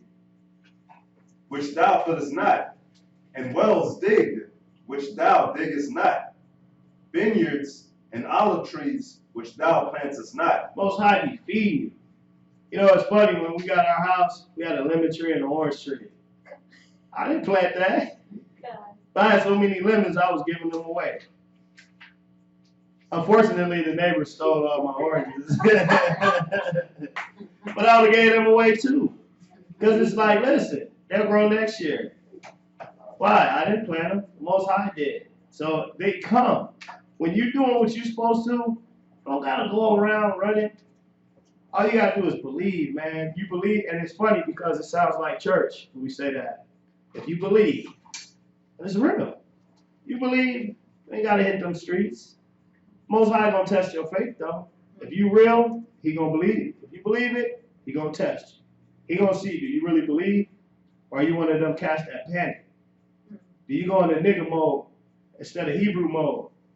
Which switch switches on in your mind when you're going through your situation? Is it nigga time, or is it time to buckle into the scriptures like Israel was commanded to do, or are you gonna go back into what Israel is known for? Go ahead, read. When thou shalt have eaten and be full, verse 12, then beware lest thou forget the Lord. See? That's what happens. You get a couple bucks, you can get the Most High. He fat in your pocket. You got you looking nice, smelling good. You know what I'm saying? You're on top of your thing. But when the Most High struck you, you know the coldest thing I seen was a proud nigga with AIDS. You already been broke. I mean, there should be total submission there. But you so mad at God that you want to give it to somebody else. That's insane. You're a demon. You got a demon in you are a demon. Because you put yourself in a situation by not following the law, statutes, and commandments of the Most High. And then taking that, instead of taking that experience to educate the youth on why not to walk outside of the laws, you destroy your own people. Because the Most High made you comfortable, so instead of you buckling down and you start partying, it turned party mode. You should see some of these people. You know, I go through Facebook and I don't friend them, but I go in their pictures and I look at them. These niggas ain't doing nothing but partying and having sex. And they moving around like it's cool, like, you know, yeah, B. But when you see them, they with gay men, gay girls. Oh, that's just my friend. So the Most High be protecting you, but you play this Russian roulette game. And then you get mad when your brains get blown out. Because you thought you had that situation under control. Most High fed you, he clothed you. You got to be careful not to forget where it came from. Read. Which brought thee forth out of the land of Egypt. Out of that captivity. We were in captivity, modern day Egypt. A lot of us, like I said, we grew up in the slums, man. I watched people kill each other. And then the next day, they just, you know what they do? They don't even wash the blood off the concrete where I came from. They just pick the body up. You see it, what's the word? Coagulate. I can't even say it. But you see it. Until it dissolves, it's just there, man. Kids playing. You just see it. You're like, man, you got to remember where you came from. You want your nephews and nieces to grow up in that? To watch dead bodies? Child molesters? My phone go off so much of child abduction. Right. Why wouldn't you not care for your own people? You should be teaching. You know, I have a fear for my nieces and my nephews, because I would love to get in a position to be able to have them just come be around. I know I can't protect them to that fullest, but that's why prayers are so important. Because the Most High, he listens to our prayers. And you got to see, man, when you stop praying, your whole family is in danger. Because he's listening. You're doing the work. Think of a person ain't doing the work, pray, and then think of us who sacrifice and try to be here on time and be a part of something great, who lay down his life for the man we barely know. I got this brother or this sister that I don't know, but I'm an anti-social person, but the scripture says I got to socialize. I got to be a thinker outside of what society already taught me, like get it how you live. Read. Was that it? Verse 15? Verse 14? Verse 12. Verse 12? Last precept. Yes, sir. From the house of bondage. Verse 13. Thou shalt fear the Lord thy God, and serve him, and shalt swear by his name. See, we got to make sure, man, that fear is in you, that respect. That's the only way you're going to grow, is you got to respect this word, this truth.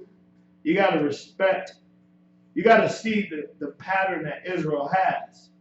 It's sad, man, because the Gentiles, they denounced the Most High a long time ago. And you can see it in their actions out there in the world. They move a certain way. Jesus ain't in there. They profit off Jesus. That's it. Jesus bumper stickers, Jesus t-shirts, hippie Jesus. You know what I'm saying? We'll put Jesus on your birthday cake. Like, they don't care. They're so blasphemous with that spirit. And you go to these other countries, they got their own little idols set up. Most High gave you understanding. Oh, listen, if I give you something, make sure you share that. Go to Deuteronomy chapter 8. I'm going to show y'all something.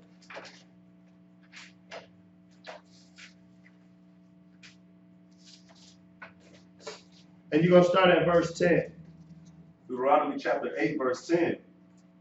When thou hast eaten and art full, then thou shalt bless the Lord thy God for the good land which he hath given thee. See, we're supposed to bless the Most High, man. When you full, you been eating, you're supposed to make sure you take care.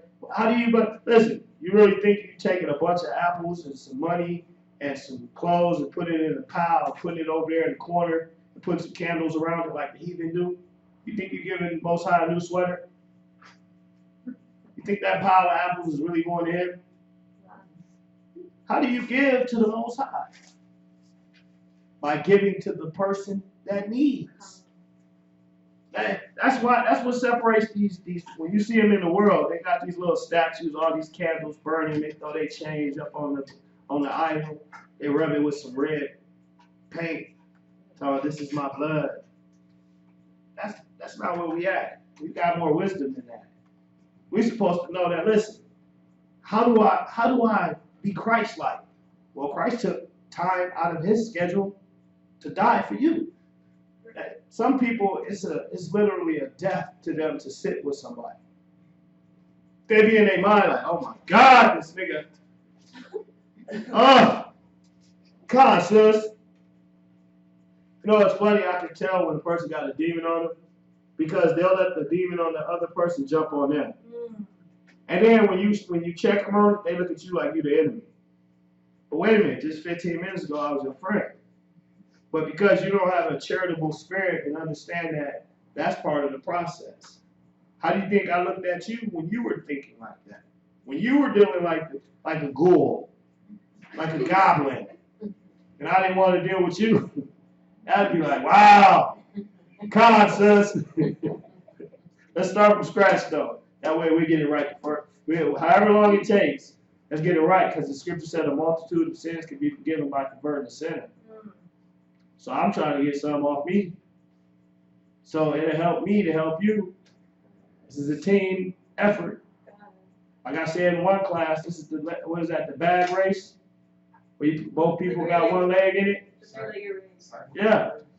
What was the scripture just quote? That was no, where it said a multitude of sins can be forgiven by converting a sinner. Just read it to me. It's in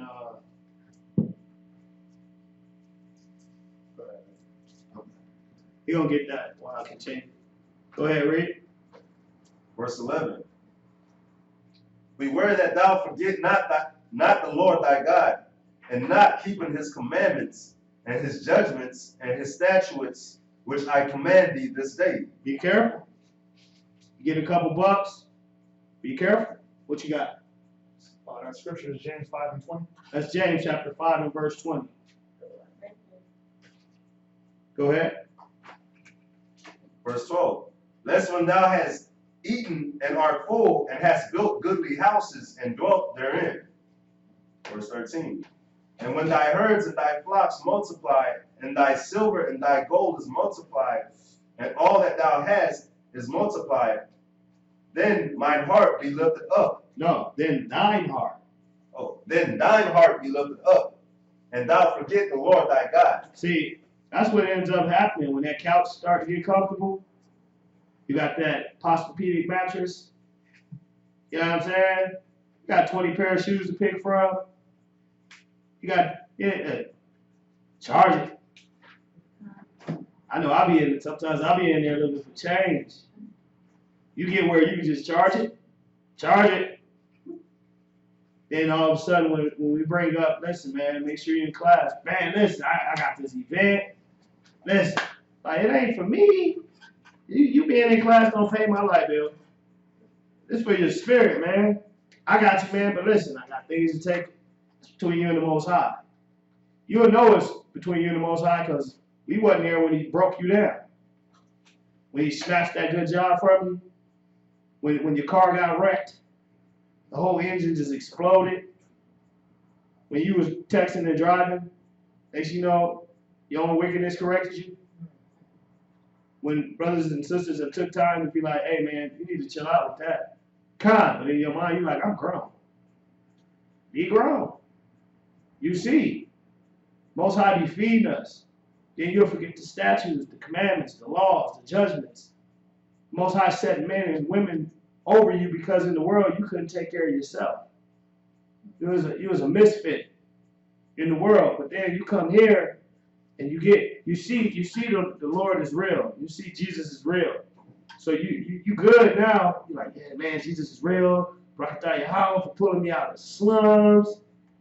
My gay uncle that was touching me. You know what I'm saying? My dope dealing cousin kept trying to pull me back in the streets. And then as soon as you get where you at, your couch is fat, your pockets is fat, you forget the Most High. Now you're over here partying on the Sabbath. You know what I'm saying? You got gay friends. What?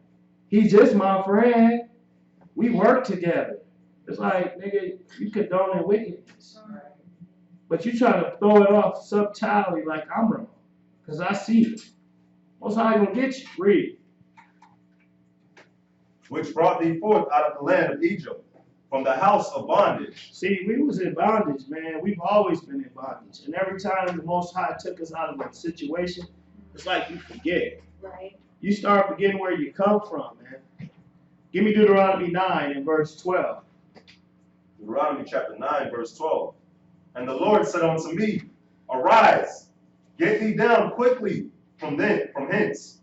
For thy people which thou hast brought forth out of Egypt have corrupted themselves. They are quickly turned aside out of the way which I commanded them. They what? They are what?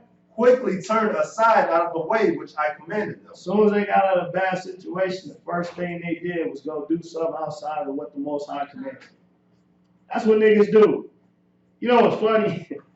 I remember I seen somebody and they was going through hell. They couldn't pay a light bill. I remember I went over to the house. It was cold. The heat was off. And their mom sent them a $500 check. The first thing this nigga did was go get a sack of weed. It was like, that's bad. Like, where your priorities at, G? Like, really? Like, nigga, let's go blaze. It's like, no. Look at your lights. Nigga, you gonna smoke in the dark? Like, what are you thinking? So you're gonna add sin upon sin upon sin.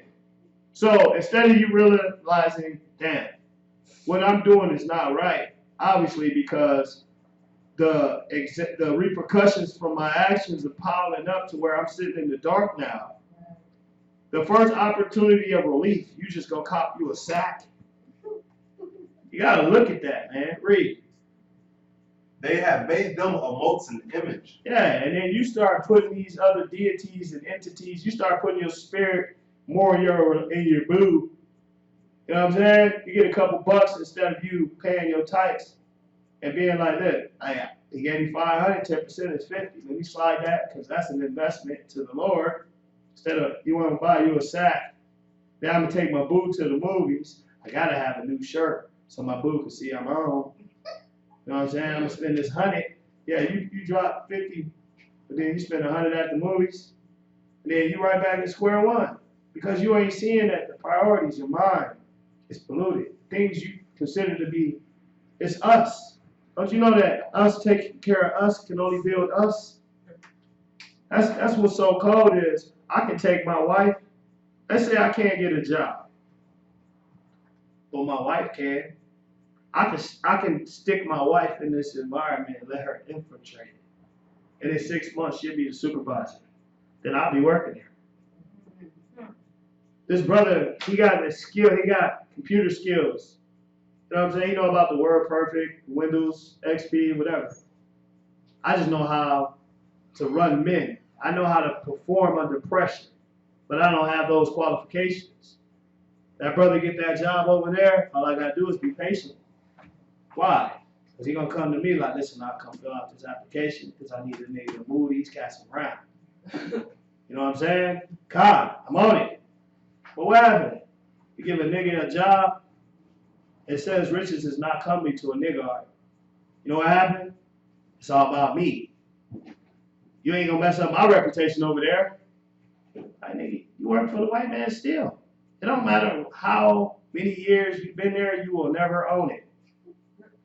You just a slave. Now what you do with your opportunities, that's on you. But remember, Israel waxed fat and kicked through the whole scriptures. As we gonna read it. Read it. Where you at? Verse 13. Read it. Furthermore, the Lord spake unto me, saying, I have seen this people, and behold, it is a stiff-necked people. Y'all niggas hard-headed. He constantly warn you, listen, don't be doing that. But what you think? You think because you thought of a new way to formulate your thought process to make it, you're going to trick the Most High? You niggas hard-headed. He tell you straight off the bat, man, watch what you're doing, man. But you know what? You're formulated in your mind differently to try to trick God. Like Most High say, don't steal.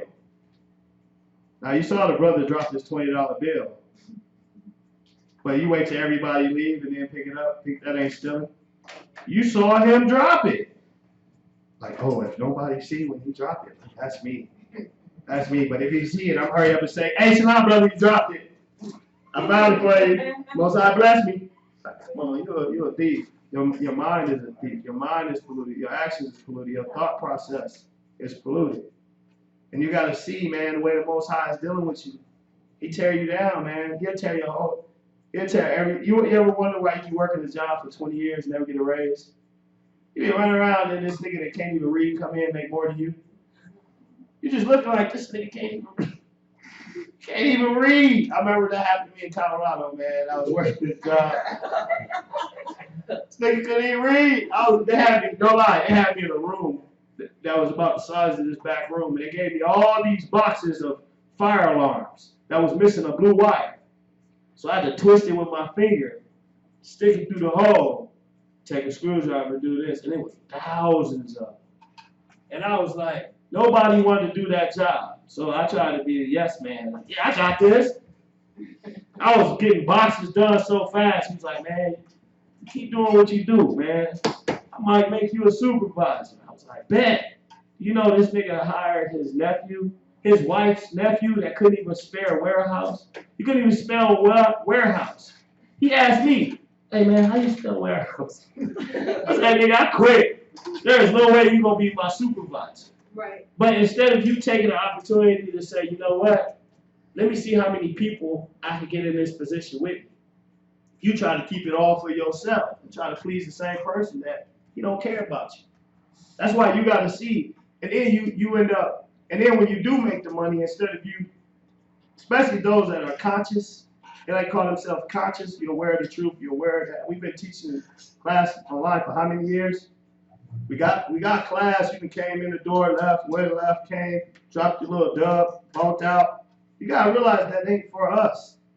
You planting your seed to the Most High. So when the Most High crush your dreams, then you come back in like, yeah, man, it's real out there. No, you making it real for yourself because when you had the opportunity to change something, you want to fall deeper into the yes man instead of seeing that, man, maybe I could pull a brother and a sister where I'm at. That way, you never know, 10, 15 years down the line, that person's whole life could be different. Where he would have been headed this direction and he been working a job with you all that time. Now he's taking care of his kids. He got his life together. The church is growing because there's more people able to give. Instead of you get upset because you gotta take money out of your check to help keep the lights on for the school. But you in a position to give people jobs, but you don't want the Israelite thing to rub on your job.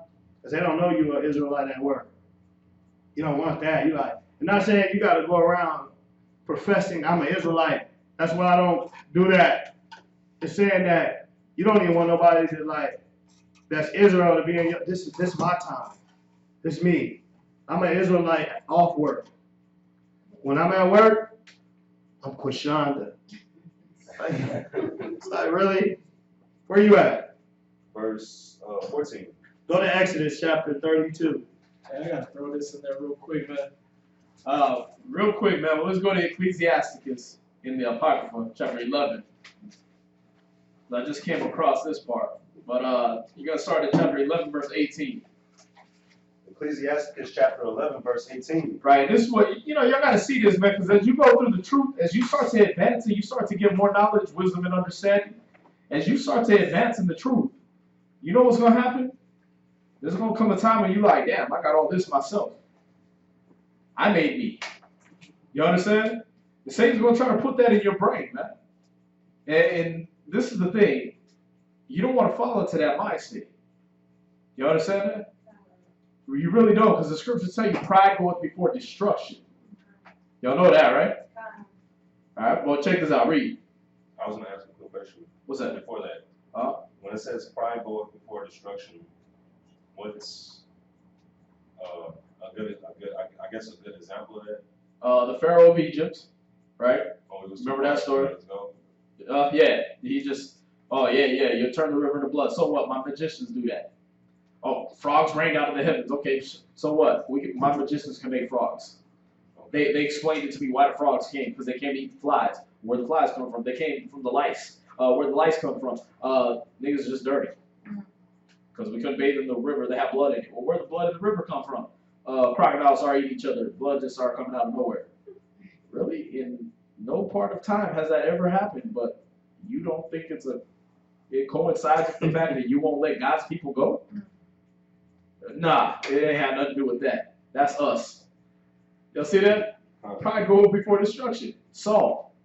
You go to 1 Samuel chapter 15. I'm on there right now. Or you read 1 Samuel, you can read all up to 15. And you see Saul, his pride. I don't wanna let this seat go. You know what I mean? I already know I can't do the job. You know what I mean? I can't be a good king. I never was.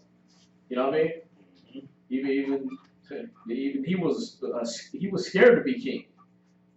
You understand? Because of where he came from. He's like, ain't my family the lowest among the tribes in the lowest tribe of Israel? You understand? And he forgot that when he became king, and now it was all of a sudden, let me chuck spears at a shepherd. You see what I'm saying?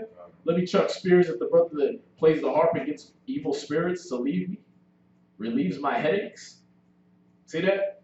He forgot where he came from. But that pride wouldn't let him go. But check this out. This is why I read. Ecclesiasticus chapter 11, verse 18. There is that wax rich by his wariness. Right. There's people that wax rich by their wariness, meaning they always try to be careful. They don't spend too much. Don't use too much of their money. Don't give too much to anybody. You understand? Watch. It'll say it, read. And pinching. And pinching, right? Penny pinchers, right? Nah, man, I got to keep this for me. I can't get to the bum on the street. Why? Because I need a big screen. I'm saving up for it. He don't have food. You understand? Or I can't give to my brother. Screw the bums on the street. Sorry. I already went through that. All right? The bums on the street, they bums because their fathers and their sins. The Most High told you that. All right? So let's deal with brothers and sisters who do need. Right? My pantry's empty. I got kids to feed. My check's coming late. Can I borrow some money? Nah, man, I need that. Why? I'm saving up for that Samsung watch. It's $400. So you can read text off your wrist like you Dick Tracy? Don't y'all know that shit is like 30 years late? And you don't even use it. Yeah, you don't use that thing for to count how many steps you walked in a day, man? Yeah. That thing pisses me off more than anything. I hate people that got those. No offense if you got one, but you know, that stuff is like retarded. Like it counts how many times your heart beat in a day. So does the Most High. Why don't you ask him if you can get there? See that? Go ahead. And this is the portion of his reward. See, there's people that get all these riches by pinching, right? And this is going to be the portion of their reward. Check this out. Verse 19. This is what's going to happen to them. This is what they're going to get for all that penny pinching and being stingy and not helping out. Right? Go ahead. Whereas he saith, I have found rest, and now will eat continually of my goods. See, right now I got all this stuff, man. I don't have to do the work no more. I can just kick back. Y'all see that? Now that I got all this stuff, I don't got to give no more. I gave before. That's why the Most High gave me this. So what, you going to stop giving now? Then you're going to stop getting. Go ahead. And yet he knoweth not what time shall come upon him. Now this is the problem. He don't know what time shall come upon him. Go ahead. And that he must leave those things to others. He must leave those things to who? To others and die. Now this person, through his pinching, right? I want to give it to you because you're not going to be responsible for it. You know what I mean? Like you see that they always do that on these movies about rich people. I think they did it on American Psycho or something like that. But I saw another show they did. I'm just not sure you would spend it on food. You know what I mean? Like who cares, man? Just give him what he's asking for. Do it out of love. You know, or buy him food. Go take a little time then and sacrifice some money. Since you got all kinds of money, make it a sacrifice. Give some time up then. And go and get them food. If you're not sure what they'll do with the money, If you think, oh, this is a foolish person, man, if I give them the money, they're just gonna spend it on a damn Samsung watch. Y'all see that? If that's what you think they're gonna do, go buy them some food. Hey, look, give me a grocery list. I'm gonna go take care of some food, put it in your pantry for you. See that? But what? You know what? I'm not even gonna go that far. I just don't think you're gonna do it. That's my loophole for not giving anything to you. Is I don't think you're gonna use the money for what it's good for. So you did all that pitching, right? And you don't know, hey, yeah, I can't lend you my car right now. I can't let y'all use my vehicle because if I do, y'all gonna mess it up. Y'all not gonna take care of it the way brothers have done it in the past and screwed up my vehicles and everything like that. Forget the fact that the Most High gave you 4 more to replace the one you lost, right? But I don't think y'all gonna be responsible with it because of the way you treated my last one. So you can't borrow it, right? He did all that, but now he's gonna die and have to leave it to others anyway. Exactly. And you don't know who it's gonna go to. It's gonna go to your spoiled ass son, right? Who really you never taught the value of sacrifice. You never taught the value through your example of giving to others and lending and things like that, so that others later on will say, hey, I want to lend you in your time of need. So you never taught it that example, so now your son gets all your stuff, right? And he treats it like crap anyway. You know what I mean? Oh, oil change. I never heard of that. Why the car blow up? I don't know. I think you're supposed to put oil in it every 3 months at least. You know what I mean? If you're in the truth, you got to put it in every month at least. You understand? Like, you left it to this moron who never learned through your example of hard work, dedication, sacrifice, love, nothing. So now when his car blow up, because he didn't know how to take care of it, he didn't lend it to those that do. Now what? Nobody wants to lend to him. So now all your stuff that you pinched and was wary over all your life and you stressed over making sure you had yours, right, is gone to a fool that don't know what to do with it, and it goes into corruption anyway. Y'all see that? Wow, it's reading. Right. Unless you're paranoid, then you give it to your cats. Even if you're paranoid, right? What's the cat gonna do with it, right? You saw You got people that will their money off to their dog, right? They will it off to their newborn child and put it in a trust fund or whatever until he grows up to a certain age. Then what? You die. He doesn't give a damn about what you said in that will. She don't care that you just left her $1 trillion and did it by killing and murdering and stealing from people and keeping withholding from the poor. They don't care about all that. They don't care how you got it, what you did to get it. They just know they got it now. And that's all I wanted my whole life. You know what I mean? What? They're in a coma full of a lot of shit. I'm about to get some money. All they need is 10 G's to keep their heart pumping. Yeah, I know I got it. But I get the money if they die. That's not love. As I say, you read that book about Geronimo, the biography. If you ever read the biography of Geronimo, the Apache chief, right? He said the Apaches used to burn the stuff with the dead. They would take the dead and burn their stuff. That way there's no kids sitting around waiting for grandpa to die. Whew, I can't wait. Right? Hurry up and kill over because daddy need a new pair of shoes. Right? It ain't none of that. It ain't no family bickering after about who's going to get whose TP. Right? Well, that was my buffalo skin. Now that he left it to me, he always wanted me to have it. There ain't none of that. It's gone. You understand? Now, in our culture, we left an inheritance to our kids. In Hebrew culture, we left an inheritance. Right? But check out what people think with it. You leave it to somebody that don't know what they're going to do with it. You're going to leave it to others anyway. The whole time you was worried about losing it, and you're going to die. That's how you end up losing it anyway. Y'all see that? Better that in your life, you use those things the Most High gave you for what they were good for, man. To help others live longer. To help others live better. Y'all see that? Then you die, and that stuff is useless while you were living and after. Watch, read. Verse 21. Verse 20, sorry. Uh-huh. Be steadfast in thy covenant. No, it said, whereas he said, I found rest, we continue on my goods. Oh, okay, that was it? Right. No, start back over there. No, I got it. It said, and yet he knoweth not what time shall come upon him, and that he must leave those things to others and die. Y'all see that? I gotta know this, man. It's like, if anybody needs anything I got, you got it. Cause if you break it, it's on you. If you didn't respect it enough that it was mine and all that, well, that's on you. The Most High gonna give me mine, and He's gonna reward you for yours. See that? That's why I got things. I tell my ribs that, like, I have to work to get you. The Most High gave me you because He knows I'm gonna take care of you. I'm gonna be there balancing out your mental. No, I'm not gonna provide for you carnally. The white man does that when you go to work. You come here, you're gonna get spiritual. You're gonna get that balance and stability. You're not gonna have a nervous breakdown like typist number 3 in the cubicle next to you, or whoever the hell. You understand? Because you're gonna come home and I'm gonna have these words of wisdom for you. And I'm gonna help you, give you this knowledge of wisdom, which is the stability of your times. Isaiah 33:6. You see that? That's what I'm gonna give you. I'm gonna keep you sane in these times. See that? That's gonna be your trade-off. You got a free psychologist living in the house with you. Y'all see that?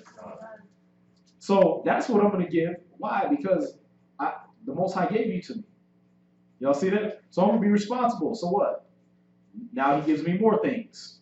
Now He gives me other things. See that? For me, it's like, okay, if I lost all this, I had to live on a rock.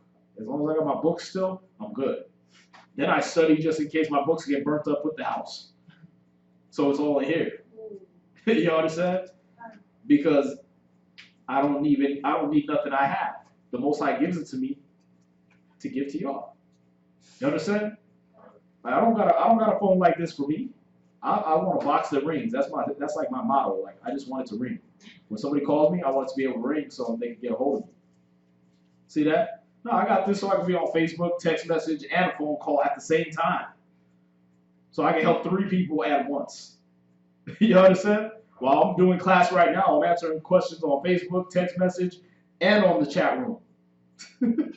Why? Because I just want to have a bunch of things? No, because I want to help my people to the best of my ability. Y'all see that? Why do people go on diets? Why do brothers go on diets? So we can live longer to teach y'all. Like, leave it up to me. I have 20 pizzas stacked under the bed. Leftover pizzas. Yeah. All the spices that set into the cheese. I eat myself into a damn coma. But why? Why make sure the herbalist now and a damn half-time herbalist and a damn half-time gerbil eating lettuce and shit? Why? So that I won't die and I can teach my people that need it. Y'all see that? Like Paul said, man, for me, I'd rather be dead, but to be present with you is better for you. It's needful for you. See that? Paul knew where he was going. Like, I die right now, I'm going to be hanging out with Christ. We won't be sipping on something. Shit, kill me right now. Right? But you know what? It's more needful for my brothers and sisters that I'm here for y'all. Y'all see that? That's love. Anybody could die for somebody. You gonna die anyway. People tell you that. If a man, for your sisters, if you're single, if a man walk up and tell you, I'll die for you. No, you'll die when you run out of time. You're gonna die anyway. You'll die for living. Y'all see that? If a woman tell you that, I'll die for you. Will you get shot in the face? Ask her. Use a follow-up question. Because people gonna die anyway. But why? What will they live for? Y'all see that? Like, what will they do to help you and keep you alive? Will they give up this world's good for you? Will they give up their life for you? Meaning, yeah, I was gonna go with the family to the movies, but you know what? Is counsel needed for this sister to grow and get her brain right? Let's do counsel. I can download the movie. Pirate Bay.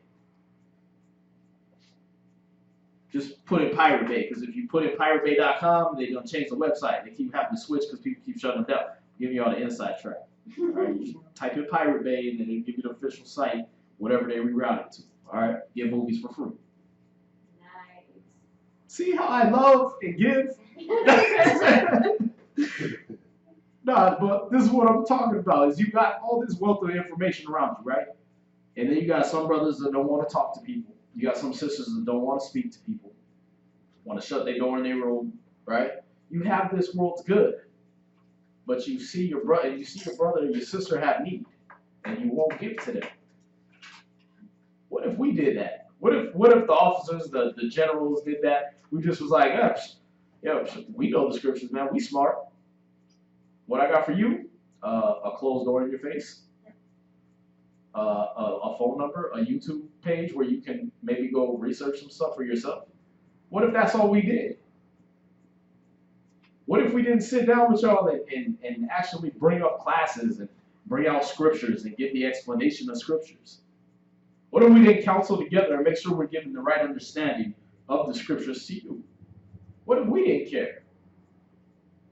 What would happen then?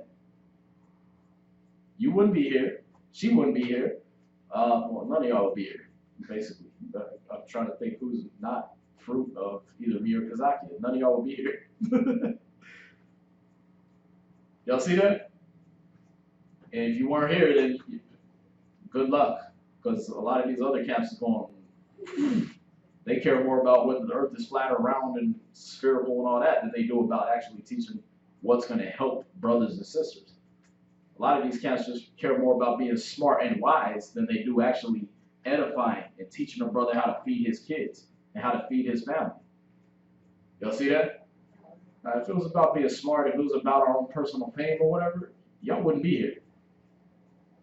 Nobody's going to follow some man just that wants to be on his high horse.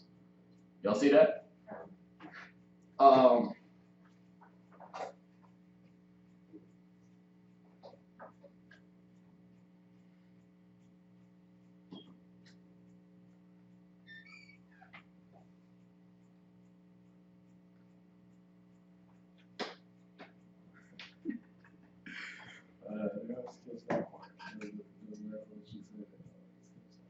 Where you at? Check this out. Go to Hosea 4:1. I'm gonna jump around this Hosea super quick. I want you to see the point. Go to Hosea chapter 4 and verse 1. You're gonna read down to verse 3. Hosea chapter 4, verse 1. Read it aloud so they can hear you. Hear the word of the Lord, ye children of Israel.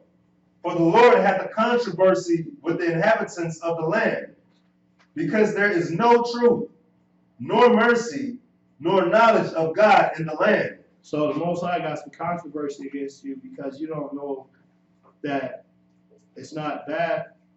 It's not a good thing when you're not charitable. You know it's a good thing to be charitable. You just don't want to be charitable. Read. Verse 2. By swearing and lying and killing and stealing. You'll swear, oh, I got you.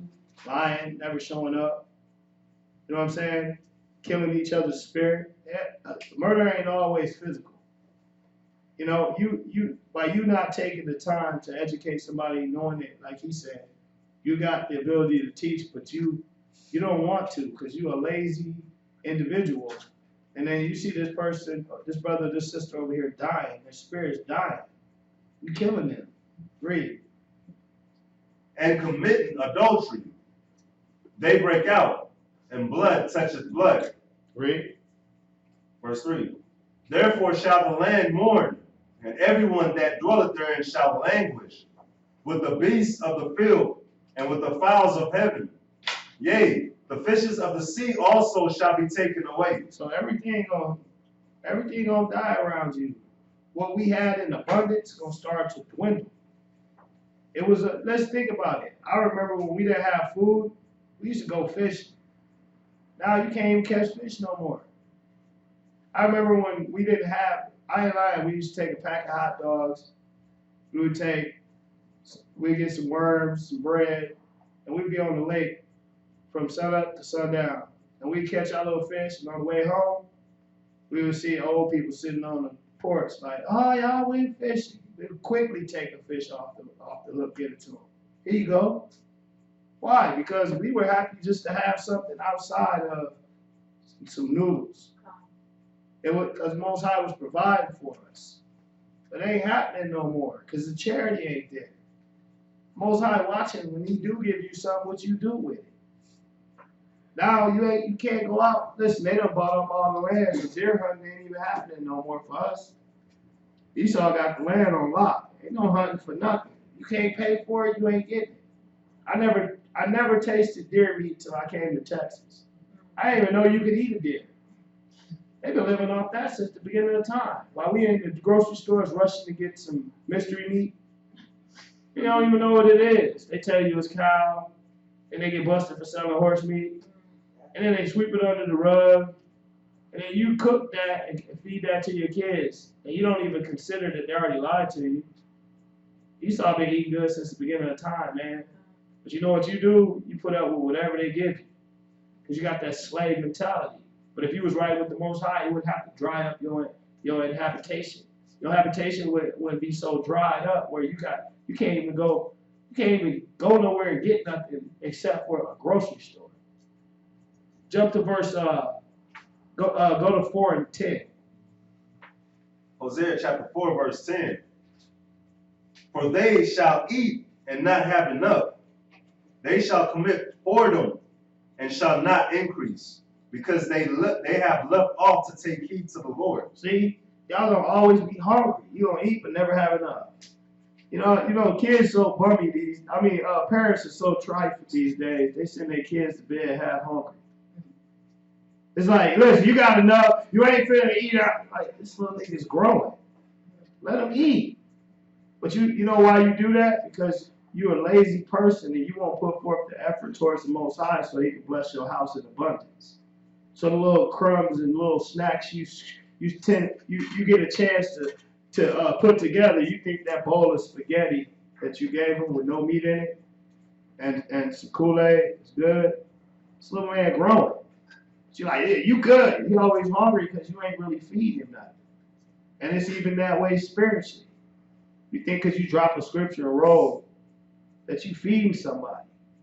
You got to learn how to feed somebody. Just because your house is thick, you comfortable. You think because you slid somebody a little conversation, you did something for them. Read. Verse 11. Whoredom and wine and new wine take away the heart. Verse 12. My people ask counsel at their stocks, and their staff declareth unto them. For the spirit of whoredoms had caused them to err. See, and the whoredom ain't just physical. You start giving yourself over to these other things that are less important than the Most High. Whoredom ain't always sex. You start putting the Most High to the side, and then you start going on adventures with different things, different thought process, different doctrines, different outlook. Where you was focused on the scriptures, now you letting grandma come through and give you some advice. Girl, if I was you, well, when I was your age, it's like, but what happened to the scriptures? Now you get polluted and perverted by Uncle Dede. Uncle Dede, like, nigga, you gotta get it. You gotta get it. Nigga. You gotta run through these women like wildfire till you find the shorty you like. Like, bro, what are you talking about? You the same nigga with a bump on your lip now. Like, how many women you ran through, G? You gotta see, like, people be so caught up in anything other than God. Like, give me anything but that.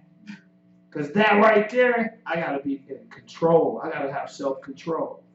Then I gotta give. I gotta take it upon myself when the Most High blessed me to give. I ain't really feeling that. Read.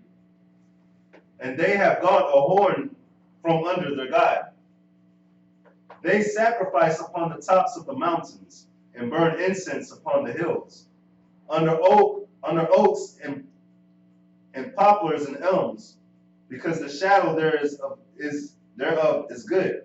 Therefore your daughters shall commit whoredom, and your spouses shall commit adultery. Because there ain't no structure, because you don't keep the laws, the statutes, because you don't have no standard in your house, your children gonna grow up even worse than you.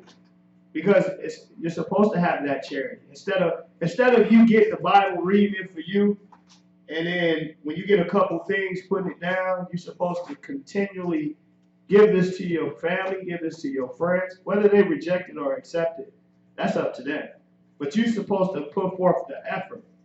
Instead of using this as like, yeah, this is about me getting what I need, you like use God to get what you want. Instead of saying that that's a bad thing, because kids are not stupid these days.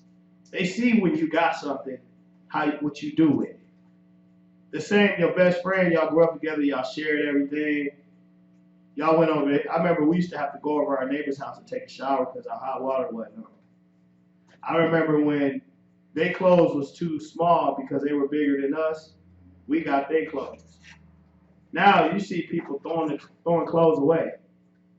I literally watched this lady throw clothes away. And in my mind, I was like, damn, but what about somebody you could give that to?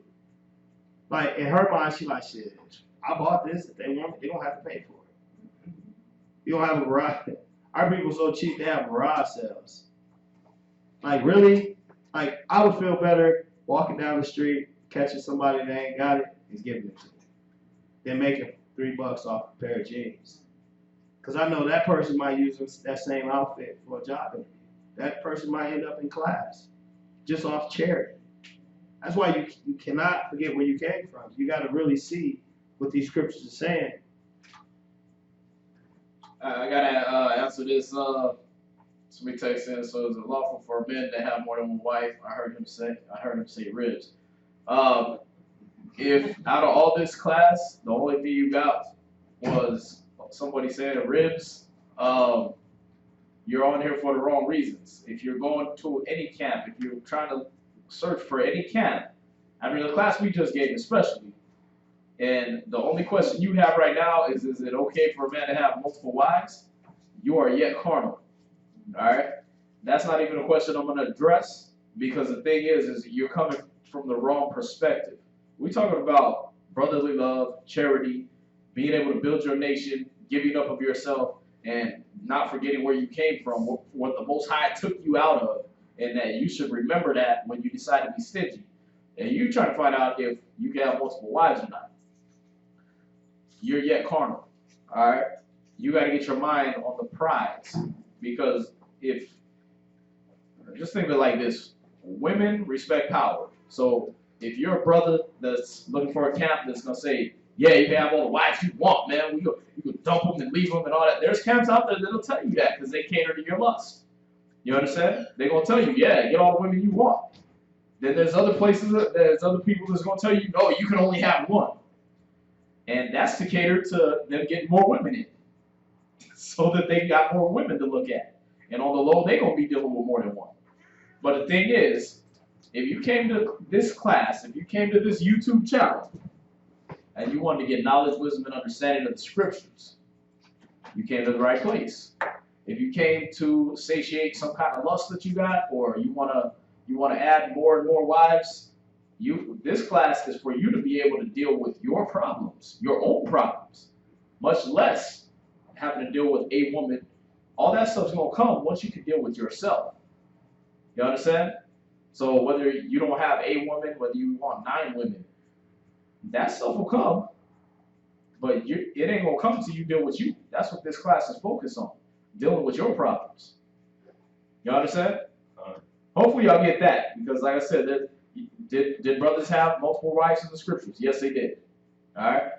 Did God come down and smash them into a little pile of bush because they have more than one wife? No, he didn't. All right. Is it expedient for you? Meaning, is it the best thing for you to do? No, it's not, because some of y'all can't even wipe your ass, your own ass, much less have to follow behind somebody and do it for them. All right.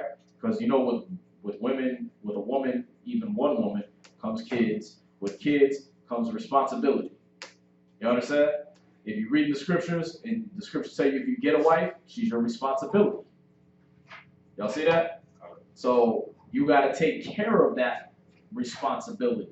Now, if you can't take care of you, if you can't lock down yourself, all right. And I'm not being upset with you. I'm not being angry with you or nothing like that. But you gotta, I'm just helping you get things in perspective and prioritize. All right. This is a lot because we get a lot of people to hear that. They like, as soon as they hear somebody say that on accident or on purpose, or they see it in the scriptures, is the first question they got. It's like, bro, I'm giving you the keys to the kingdom, and you still trying to see if you can get as many women as you can get. It's a responsibility. All right, so know that. All right.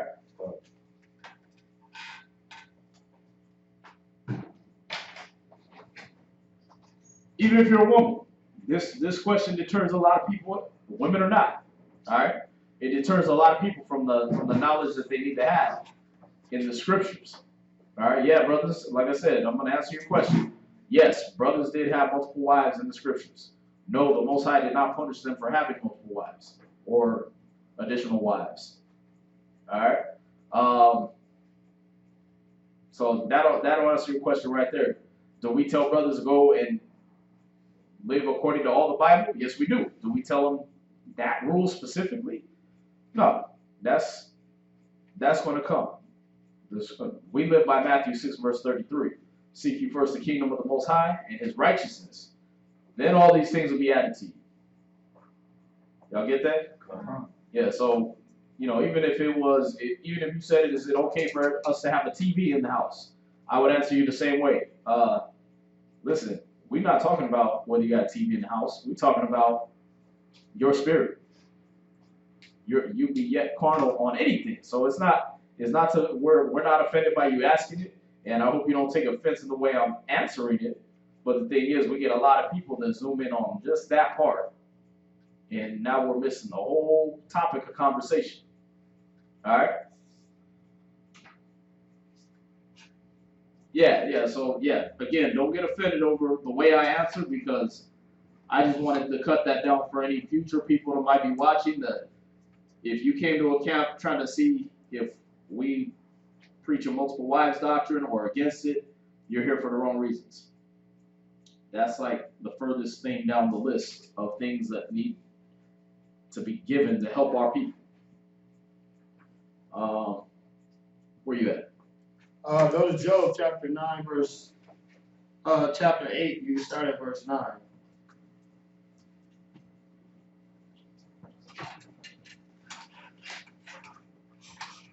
Job 8, 9. Yes, sir. Job chapter 8, verse 9. For we are but of yesterday, and know nothing, because our days upon earth are a shadow. So just remember this, man. We could be here today, gone tomorrow. So you got to consider that you should be building your treasures up in heaven. Read. Shall not they teach thee, and tell thee, and utter words out of their heart? Read. Can the rush grow up without myrrh? Can the flag grow without water? Read.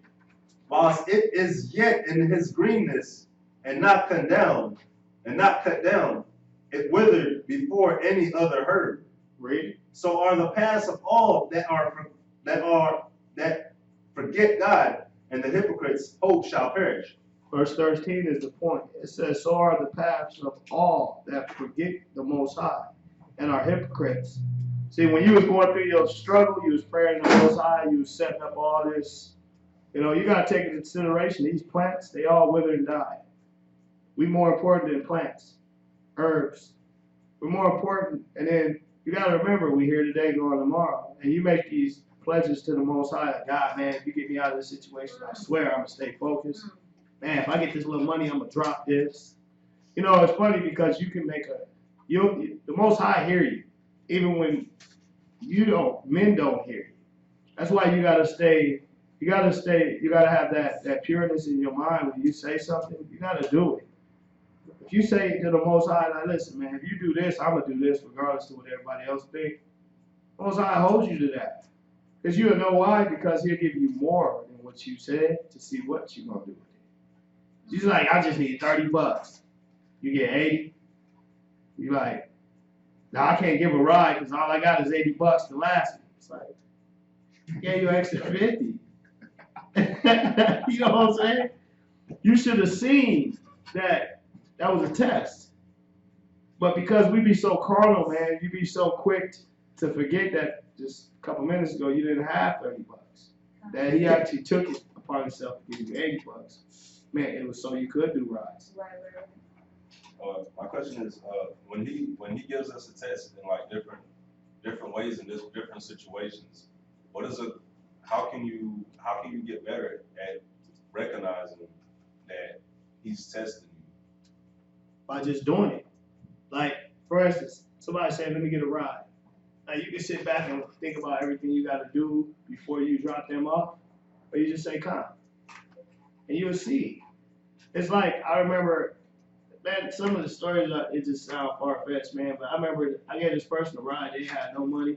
I took all the change out of my ashtray, pulled up to the gas station, and found $10. It's like, the test was there. I could have went into how much gas I got and how much gas money you got. I just rolled. And that's the thing, is the faster you put yourself in those predicaments, Most High blessed to where you tell somebody that and they'll look at you like, really? You're like, yeah, really. Like, I've had scenarios upon scenarios where the money just fall. Think about it. He made manna fall from heaven. Now, if you told that story to somebody back then, they look at you like, nigga, please. God fed you. Yes, God fed me because I believed it. I moved a certain way. I reacted a certain way. The Most High bless. So when you get in these tests, your first thought is what gives you the increase or the decrease. Because everything after the first thought is not genuine. You should by nature. Now, do we do things, as what I'm saying is it's a practice. Because you're practicing to do right. Because the first thing gonna be like, man, but I'm ready, I'm tired, kid. Then you be like, you know what? Let me kill that. And the more you do that, then it becomes just nature. Where they're used to sacrifice. Yeah, you get used to it. So if there's no battle there no more, where, yeah, by nature, the battle gonna be there. But the more you fight it, that loud voice gets smaller. And then the voice of righteousness get louder. So it ain't a battle no more. You quick to do good because you see the rewards behind it. And that's where you see it, and it'll become where it's just natural. Hey, brothers, y'all need anything, man, before I do your head out? All right. Hey, sis, you good? You good? Y'all got a ride? All right, man, y'all good? Now you ain't doing rides. Why? Because that was a test for you to see if you was going to put yourself out there to be used, or if you is it still a war with you? Like, man, I just got off work. I've been working 12 hours. This nigga want me to take him. Where you live at again? It's like, yeah, that battle is here. When all you got to do is just shut it down. Like, I got you. Regardless if they got gas money, if they got this, if they got that, because you may end up in the same predicament. They see, your car broke down and you got a car. Like, hey, man, you shouldn't have to say, hey, man, remember I used to take you home? You got to get a ride. Right. Because they'll see the genuineness in you of all the rides you gave them, and they knew they didn't have gas money. And it's actually, people smarter than you think. When they sitting in the car with you, they uncomfortable because they ain't got gas money. You already know they ain't got gas money. You got to remind them, like, nigga, you live far. Hold on. All right. It's still over a quarter tank. You just got them over there like, God, please let me get a car. Because it should be like that. So the more you practice it, it becomes natural. All right? Where you at right now? Verse 14. What's that? What book you in? Job? Oh, yeah, Job chapter 8, verse 14. Okay. Now, go to Isaiah chapter 65, verse 11.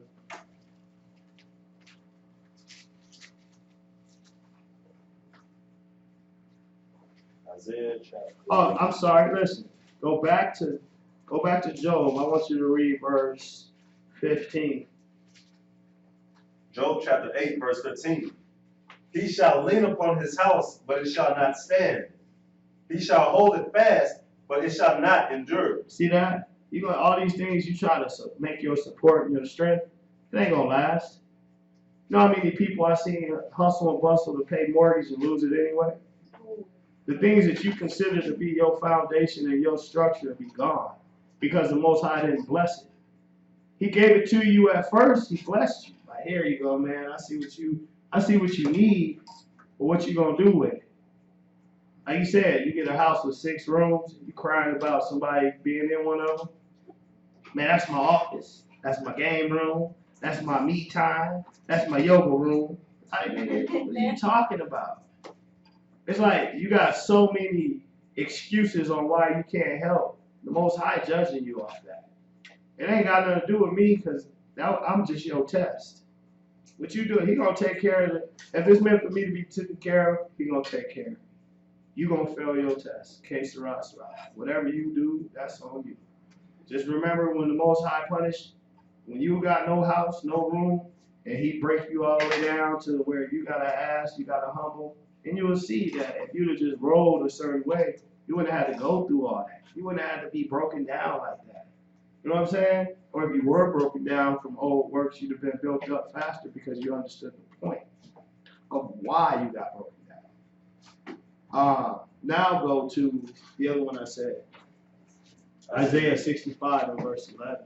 Isaiah chapter 65, verse 11. But ye are they that forsake the Lord, that forget my holy mountain, that prepare a table for that truth, and that furnish the drink offering unto that number. Mm-hmm. You on? Yes, sir. Therefore will I number you to the sword, and ye shall all bow down to the slaughter, because when I called, ye did not answer. See, the Most High be giving you gifts and taking care of you and giving the things you need, but when he call on you, you try to act like you didn't hear it. That's why the Most High gonna smash you. You heard it, because he heard you when you asked for the things you need. You gotta be real with yourself. If you ain't gonna be real with yourself, listen, don't be a Muslim. You know what I'm saying? If it's about you, go be a Christian. Go be a 5%er, 7-day Adventist, whatever religious organization that only care about themselves, because if you notice, that's all it is. The Million Man March didn't feed 1 million people. You know what it did? It put $1 million in that man's pocket. Over $1 million. You go to church, you can pay tithes all you want. Can't pay your light bill. You got to go beg the pastor if you can come back home. Come on, man, look at that. You gonna be a Jehovah's Witness if you ain't a part of the 144,000. They don't even talk to you. There's over 144,000 Jehovah's Witnesses. So how are you the one? Like, you got to see, man, those religious sects and all these things. This is different. We're supposed to be a family. The scripture says that we're supposed to come back to who we are. And when you read it throughout the scriptures, when Israel's on point and they have these parties and they have these Passover lambs and they have these things, man, everybody ate. It wasn't listen. He said, those that don't have a lamb, listen, y'all got more lamb, y'all grab that lamb, put that lamb with that, we gonna party. Everybody gonna eat, B. But look at our people. They start rationing out the things they can give and the things they can't. Well, how much meat is they bring? It's like, bro, listen, the Most High put you in a position to be able to give the meat, so give the meat. Where you at? Verse 12? Verse 12, second precept. Okay. Because when I called, ye did not answer. When I spake, ye did not hear, but did evil before mine eyes, and did choose that wherein I delighted not. See, you made sure that when the Most High was calling on you, instead of you coming to class on the Sabbath, you went to the club. Most High made you where you could be freed up, and instead of you coming, you made excuses. You did evil in his side, not ours, because I ain't judging you. I'm a teach as long as you hear. And if you ain't here, then we got a camera, somebody listening. You don't change us. You put yourself in a bad situation. Most High gonna get you for that, man. He's telling you. Instead of you, I freed you up to be able to be used. And instead of you being used, you want to use your time to do the things you want to do, instead of seeing that you were freed up to be used by the Most High. Go to Psalm 76 and verse 40.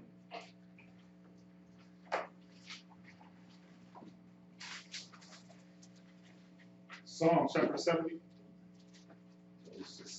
76 and verse 40.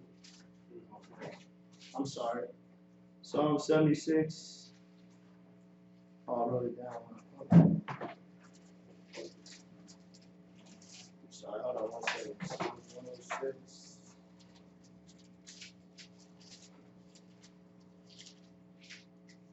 Never mind. Go to Psalms 106 and verse 19. Psalm chapter 106 and verse 19. And the reason I chose these scriptures is you got to see what Israel kept doing. When the Most High kept showing them that he was there for them, this is what Israel kept doing. Read. Psalm chapter 106 and verse 19. They made a calf in Horeb and worshiped the molten image. Read.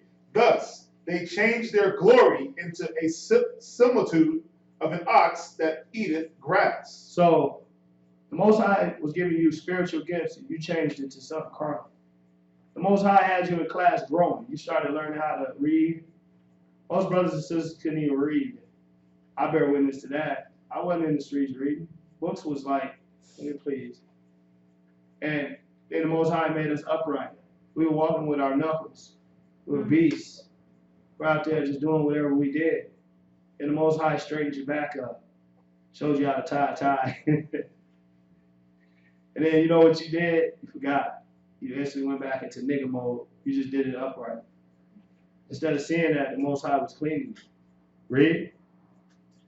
Thus, verse 21.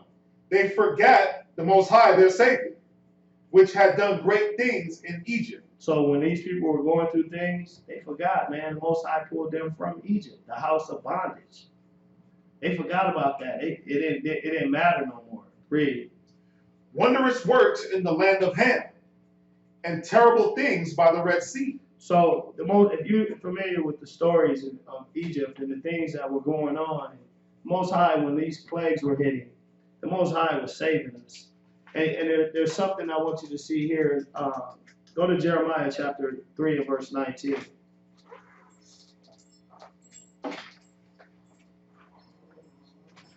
Jeremiah chapter 3, verse 19. But I said, how shall I put thee among the children, and give thee a pleasant land, a goodly heritage of the host of nations? And I said, thou shalt call me my father, and shalt not turn away from me. Read. Surely as a wife treacherously departed from her husband, so have ye dealt treacherously with me, O house of Israel, saith the Lord. See, it doesn't say block them out. This ain't personal. Most High said, y'all like women that turn their back on their man. Y'all get, you ever think of this? This is when I was reading this what hit me. It's like meeting some girl, right? And she already got bad habits. But you swallow all that, and you like, but I love Shawty. So I'm gonna work with her. You bring her to the crib, she track mud all through the house. You don't even rock like that. She don't clean the microwave when she uses all that. And these are things that you were brought up to naturally do. After I heat something up, I wipe the microwave out. You know what I'm saying? On Sunday, we clean. So you build this woman, you put all this energy in this woman, and she acts sincere. And then you come home from work one day and catch some nigga in the house with her. Like, you got to see the adulterous mind state. And you got to see the anger and the fury that would be in your spirit. That's how the Most High looks at us. He's like, man, I pulled you out of these churches. I cleansed you up. I cleaned you up. You was crying about not having no transportation, no money in your pocket. You was crying about your uncle sneaking in your room, touching on you. You was crying about all these things, and I pulled you out. And as soon as I pulled you out, the first thing you did was go get a sack. Or the first thing you did was instantly run over there and go join this church that lied to you. Or you went on a manhunt. Now you're looking for a man again. Instead of seeing that, you should be looking for the Most High. Read. Verse 21. A voice was heard upon the high places, weeping and supplications of the children of Israel. See, y'all was crying and weeping. Our voices was heard. Read. For they have perverted their way, and they have forgotten the Lord, their God. And now you want to cry to him again. Because you forgot. That's why you keep going through the same thing over and over and over, and you keep crying because you don't understand that old leaven, like the Passover, like one of these other scriptures we have. The whole point of the Passover is to get rid of the old way so that you could be clean. You could be clean. You could start over. But you get a couple bucks and you just instantly go into me. It's all about me. Go to Psalms 103, verse 2. Psalm chapter 103 and verse 2. Well, wait a minute. Check this out. This will be my last scripture. Go to Hebrews, or, yeah. Go to Hebrews 12, verse 5. Hebrews chapter 12 and verse 5.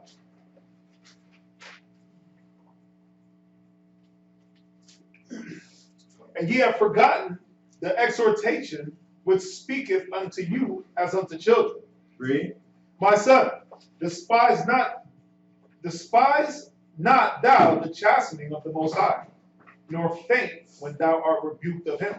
See, you got to remember this. Everything we go through comes from the Most High. Whether we grow financially or whether we are broken down, you can't despise when you get broke down, but you gloat when you get lifted up.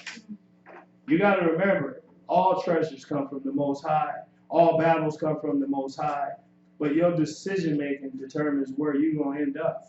So you got to remember, as you're going through these battles, Israel, you got to see, man, your decision making is, if you get a wad of money, and I'm using money because that's what most people can relate to. Because if you tell them, listen, you got to share your spirit, they look at you like, huh? So you got to see, like, the monies that you get, you can't hoard that. You know, I got a friend, he in a wheelchair. All that money can't get that spine right. He gone. You know, I remember when he had, though, he used to ride around in his little Chevy. He used to pass judgment on niggas. And the same niggas he passed judgment in rolled up and split his spine in half. Ain't no money finna fix that. So all that hoarding and all that, this me and nigga, if you want some of this, you gotta come perform. That's what they doing in the music, in the rap industry. You gotta perform something. You got P. Diddy making niggas perform sexual acts to get some of this. You want a couple bucks, nigga? Get naked. You got these women whoring themselves out for a couple bucks. Video vixens. They online half naked. Forgetting the Most High said, if you walk in the statutes and the commandments and the judgments of the Most High, you don't have to fit in that curse. So if y'all got any questions, man, definitely hit us up before we end up the class. If y'all got any questions out there, let me know. Y'all got any questions? All right, we on the topic or off the topic? What's that, sis? I do have a question. So Go ahead. earlier, I think it was you that said that if we have a gay friend that's an abomination. So I have a friend that's gay. So I mean, is it wrong that he is my friend? I mean, I don't. Amos 3 and 3.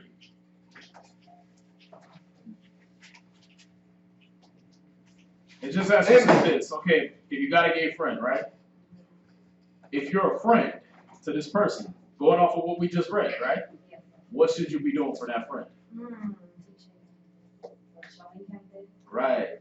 Somebody else get Leviticus 19, verse 17. Read Amos 3 and 3. Amos chapter 3, verse 3. Can two walk together except they be agreed? Do you get that? I can't walk with you unless I agree with what you're doing. If I'm hanging around, who's the latest serial killer beside everybody in the American government? I can't think of one right now. If you see me walking down the street, let's go old school, Jeffrey Dahmer. If you see me walking down the street rapping with Jeffrey Dahmer, and you came up to me like, yeah, you know that's Jeffrey Dahmer, right? He's a damn serial killer. He eats people and keeps them in his refrigerator. And I was just like, yeah, I know. What would you think of me at that point? Then I'm into that, right? I help him Ziploc baggie up his stuff, and I make sure he gets the green and red seal, right? I gotta remember that commercial, but read that again. Can two walk together except they be agreed? See, I can't walk with him unless I agree with what he does. See that? Otherwise, it's like, dude, I can't hang with you, man. You know what I mean? I can't hang out with a gay dude, just walking around chilling. You know what I mean? And unless I'm end up saying something against what he does or she does. Right. You understand? Like, damn, your breath smell like vagina. It smell like you got seepage. Can you fix that? Wow. You know what I mean? Like, I'm gonna have to say something about that lifestyle. You know what I mean? How come you gotta stop to go to the bathroom every 2 minutes? Like, can't you clench? Can't you hold that? No? You got a problem. You understand? Like, I can't deal with that because that's what I'm thinking about. Like, why you talk with a lisp? Why doesn't your mouth close all the way to form your T's and H's? You know what I mean? Like, did it get stretched out that wide? Like, what's wrong with you? That's what's in my brain. You understand? So, I'm sorry, but gay people are funny. But I can't walk with that unless I agree with that. You understand? Like, unless some part of me is like, that's cool. You know what I mean? Or, you know, a lot of girls think that's cute. They think gay people are just cute. They're funny. They're good shopping buddies and all that stuff like that. You know what I mean? They help me pick out clothes. And if that's what you want to do, that's business. But, like, are they coming to my house? And, you know what I mean? I'm sorry. You know what I mean? Because I can't do that unless I agree with that. See that? Like, I don't pick up none of these hoes off this and that and be like, hey, come over to my house for Bible study. Because what would y'all think? Right? You see a chick walk around in my house in 6-inch heels and a mini skirt with her vagina hanging out, you gonna be like, bruh, are you okay? Right? Don't matter how many Bibles I got open. It'd be like, yeah, this is what you deal with? Right? Even Christ had that problem. It was like, he hung out with publicans and sinners, right? Teaching them. But the view is still, this man likes to hang out with sinners. It's the same thing, though. It's like, unless you're teaching them, if that's where you're coming from, then that's what you need to be doing. That's cool. But can I just be buddy with you and we hang out? No, because unless I agree with that. Y'all see that? Well, check this out. Leviticus 19 and 17. Leviticus chapter 19, verse 17. Thou shalt not hate thy brother in thy heart. Thou shalt in any wise rebuke thy neighbor and not suffer sin upon him. So what am I supposed to do with my neighbor? Rebuke thy neighbor. I'm supposed to tell them what they're doing wrong.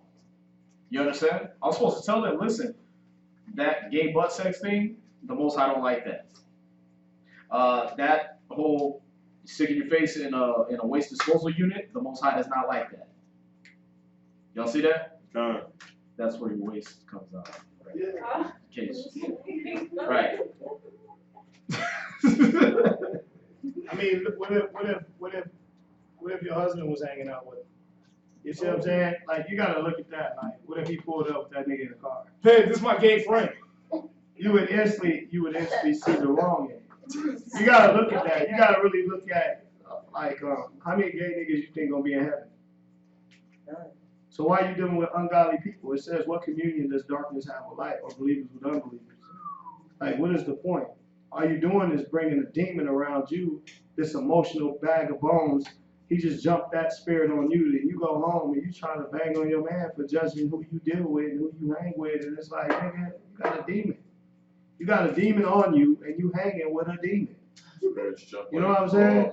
You know, it's funny because, you know, I have people in my family that's gay. I don't hang with them. When they call, I answer their question. I hang up. They know, yeah, you know, I'm come hang out with you. It's like, no, you're not. Unless you come to class. We can hang out in class. There ain't no family picnic. You ain't going to the park. You ain't gonna be around my kids. I'm not gonna subtly drop that seed off of my son and then roll. Cause that's what kids are doing. They're looking at you. You the example. So you pull up this gay nigga in the car, and you act like he don't pick that up. Like he don't see that. That could be optionable. That's where I'm at now, teaching my son. That's not optional. Gay nigga, cause Pawpaw's gay. His grandpa's gay. I'm like, yeah, that's a demon. And he's like, I know, cause he says when I'm in school, I have to walk with my head down because they always looking, and then they have these certain looks on them. Where if you look them in their eyes, like they're trying to pull you. And they have this concept like, I'm going to get you. You got to think, you willingly put that around your family, around your kids, around your friends, your family. You go in the store with them, you don't know that you could have been saving a sister, but she see that you got this gay friend, so she read the Bible. So now you just made the Most High, it said the word of the Most High is blasphemed through you. Why? Because you got this gay nigga around you. You don't know the sister that you've been talking to, just seen you at the grocery store. So now you look like a hypocrite. Hey, let me ask you this. What's the circumstances? What's the circumstances of you hanging out with this person? Well, I haven't hanged out with him since I've been living with my husband. I haven't seen him in years. Right. We just text every now and then. We'll hit each other up, but it's not we're going to I haven't seen him in years. Right, right. Okay. So I'm saying, well, what brought the question out? You wanted to hang out, or? Because I was asking, I talked to my husband about it, and he told me like, I guess if we don't hang out as much as we do, but I was trying to make sure like, am I supposed to just drop everything like because he's gay? I mean, even though I don't talk to him like that, like Go ahead, man. And like I didn't want to just tell her, like I didn't want to just tell her like don't hang out with him. That's why the scriptures say it, so we're not the bad guy. You understand? I mean, I was thinking too, like, if she can bring him around, that's cool. Like, I told her, like, hey, if you're gonna like bring him, like, you can bring him, and like, I'll try to show him some scriptures. Right. But like, other than that, then like, nah. Yeah, she gotta bring him because he's gonna be hitting on you, so she gotta bring him. That's what I said. Yeah, she's right. I know he's not gonna try to listen. I already tried. We almost got people arguing. Yeah. So likewise, just like you can't agree with his lifestyle, right? What do you think he's thinking when he's hanging out with you? That's a fake friendship. It's like this chick's in a cult. She don't really like me. She just hang out with me for this. You know what I mean? Like I don't even know why she still talks to me. That's going through their brain because that's never gonna click. You understand? The only thing it's gonna do is bring down your status. If anybody ever see you walking around and he's switching just like you, you know what I mean? They just gonna be like, what's up with her? She put up with that? See that? Because usually, you got two types of people that hang out with gay dudes that are women, all right? They're either fag hags, which is chicks that hang out with a whole bunch of homosexuals because they're cool with that, or you got the ones that are like lesbians themselves, so that they go to gay day parades with each other. You know what I mean? Like we do that. We hang out with them and we hang out with them. You know what I mean? This is their crowd because they're like that. That's why it says, can two walk together unless they be agreed. They also tell you that birds of a feather will flock together. You understand? So if you're that type of bird, that's what you're gonna be seen with. You see what I'm saying? Now, if this is like somebody where it's like you really want to save their spirit, then you gotta really, really try to convince them. You understand? Like Paul said, some save with fear. You know, you might be doing I'm becoming all things all men. I'm gonna maintain this friendship so I can save you and really pull you out of that nonsense. Cool. But if they're just like, I have been with my friend of 11 years. I grew up with this dude. The same one that I said I'll give my soul for you and all that. As soon as I came over his house one time and he was like, yeah, I don't want you opening that Bible on me no more. I was like, well, we ain't got nothing to talk about no more. You my brother of 11 years. And you don't think I should help save you? Like, really? Then we ain't got nothing to talk about. I can't help you. See that? And you don't want to be helped. I can't help the helpless. You understand? Like, what's the point? It's like, okay, we're gonna hang out with each other for what then? You're gonna do a bunch of stuff I don't agree with, like plow through a bunch of women, or whatever you into, and I'm not gonna agree with it the whole time. I'll be like, I can't put up with this shit. See that? So I mean, that's what's gonna happen. I mean, if y'all do go shopping and the first nigga he starts checking out, you're gonna be like, wow, really? You just gonna eye him up all in the crotch while I'm standing here? Like, you gotta think of that. The kind of embarrassment that's gonna bring around, the kind of view people are gonna think of you. Because all a gay dude is a lust spirit. Super lust spirit. That's all it is. So when he's looking at a guy, he's like, girl, look. Yeah. And you gonna look because you got the lust demon. Then you gonna try to come home and play it off. Your husband looking at you sideways because remember, those spirits, man, they move differently. You got a demon on you, you move different, you smell different. Your speech ain't even the same, but you try to blend in. It's like they show you in the old scary movies where you get bit and then you try to cover it up because the zombie bit you. It's only a matter of time before you turn. Your eyes get dark. You be in the bathroom pulling your teeth out, fingernails falling off. You know what I'm saying? Your skin turning gray, but you swear you fine. It's like, no, nigga, you let that spirit jump on you, now you look like that. Right. See, because the thing is it's going to lead to curiosity. You know what I mean? And then it's going to be like, well, why you like doing it like that? Next thing you know, you might not turn gay. You might just come to your man like, hey, you want to try something new? My gay friend said this is taps into the kundalini and I become magical powered and all that, right? Y'all see that? So remember, how did Eve get into Adam? How did that sin get in? It came to Eve, right? And convinced her it was cool and hey, this is all right. And then what? She came, brought it to Adam like, hey, we should try this. You understand? Now, I mean, that's your woman. And then you sit over there, Satan doesn't hit you from some angle like, yeah, marriage is honorable, the bed undefiled, so I can do whatever I want in the bedroom. Now, he's sitting there going through that, some nigga on Facebook trying to hit him up like that, and then you come home talk about, hey, let's try a new angle. You understand? Yeah, and like I said, I get graphic sometimes, but people got to really consider these things. The world graphic. Yeah, and you really gotta worry about that lust demon, because spirits do jump like frogs. You know what I mean? And that's all that lifestyle is about. It's not about the whole gay marriage thing. That's just so they can get money benefits. That's a different type of lust. That's just greed. You understand? That's so they can get their little benefits as a couple and make sure that I don't have to testify against my husband in court, right? All that. It's just like gay, but you know what I mean. But I mean, the thing is it's all about really lust and greed. You see that? If it was about love and all that stuff, why is it most of these gay people be cheating on each other? Why is it okay? We're going to a gay club. We're gonna become swingers. Like the brother just posted on here, 90% of convicted pedophiles admit to being homosexual. Right? What is the other thing he posted on here? And this is stuff you can look up. ICD-9, diagnosis code 302.85. Homosexuality is a mental illness.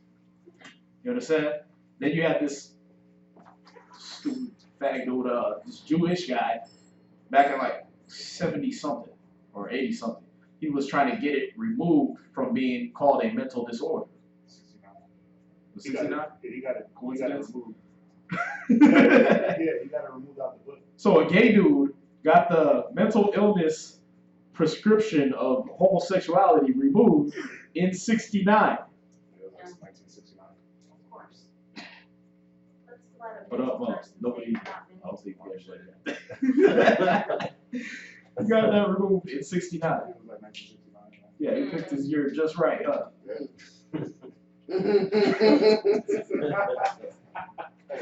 You can't slow it.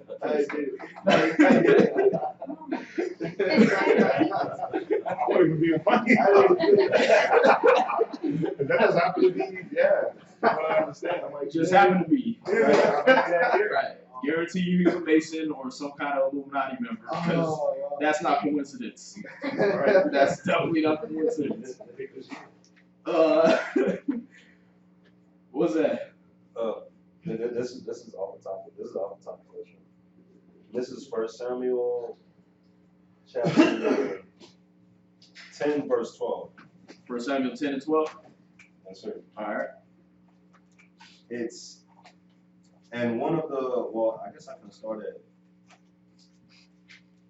It's when Saul was prophesying with those men, and they came about with that parable, and the parable was, and one of the same place answered and said, but who is their father? Therefore it became a parable. It Saul among the prophets. So the parable was, who is their father? Because they knew who Saul's father was. So it was. They were asking like, who are the fathers of the men that he was prophesying with? I'm not sure if that's what it was saying. All right, I'm gonna start at verse 11. It says, and it came to pass when all that knew him before time saw that, behold, he prophesied among the prophets, talking about Saul, the king. Then the people said one to another, what is this that is come unto the son of Kish? Is Saul also among the prophets? And one of the same place answered and said, but who is their father? Therefore it became a proverb, is Saul also among the prophets? See, when you go through the prophets, right? Like you got Isaiah, right? He was the son of who? Quiz sign. Who got it? Isaiah was the son of who?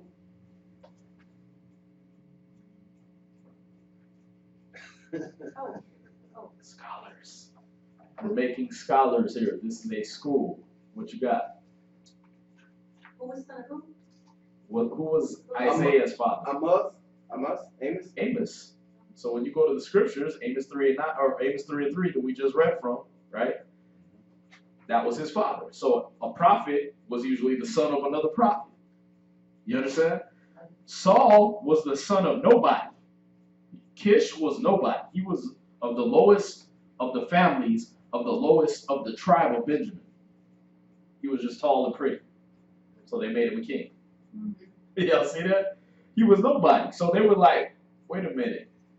Is this dude a prophet? Because the prophets, all their fathers were prophets. You understand? But this man, his father was Kish, who's nobody. You understand?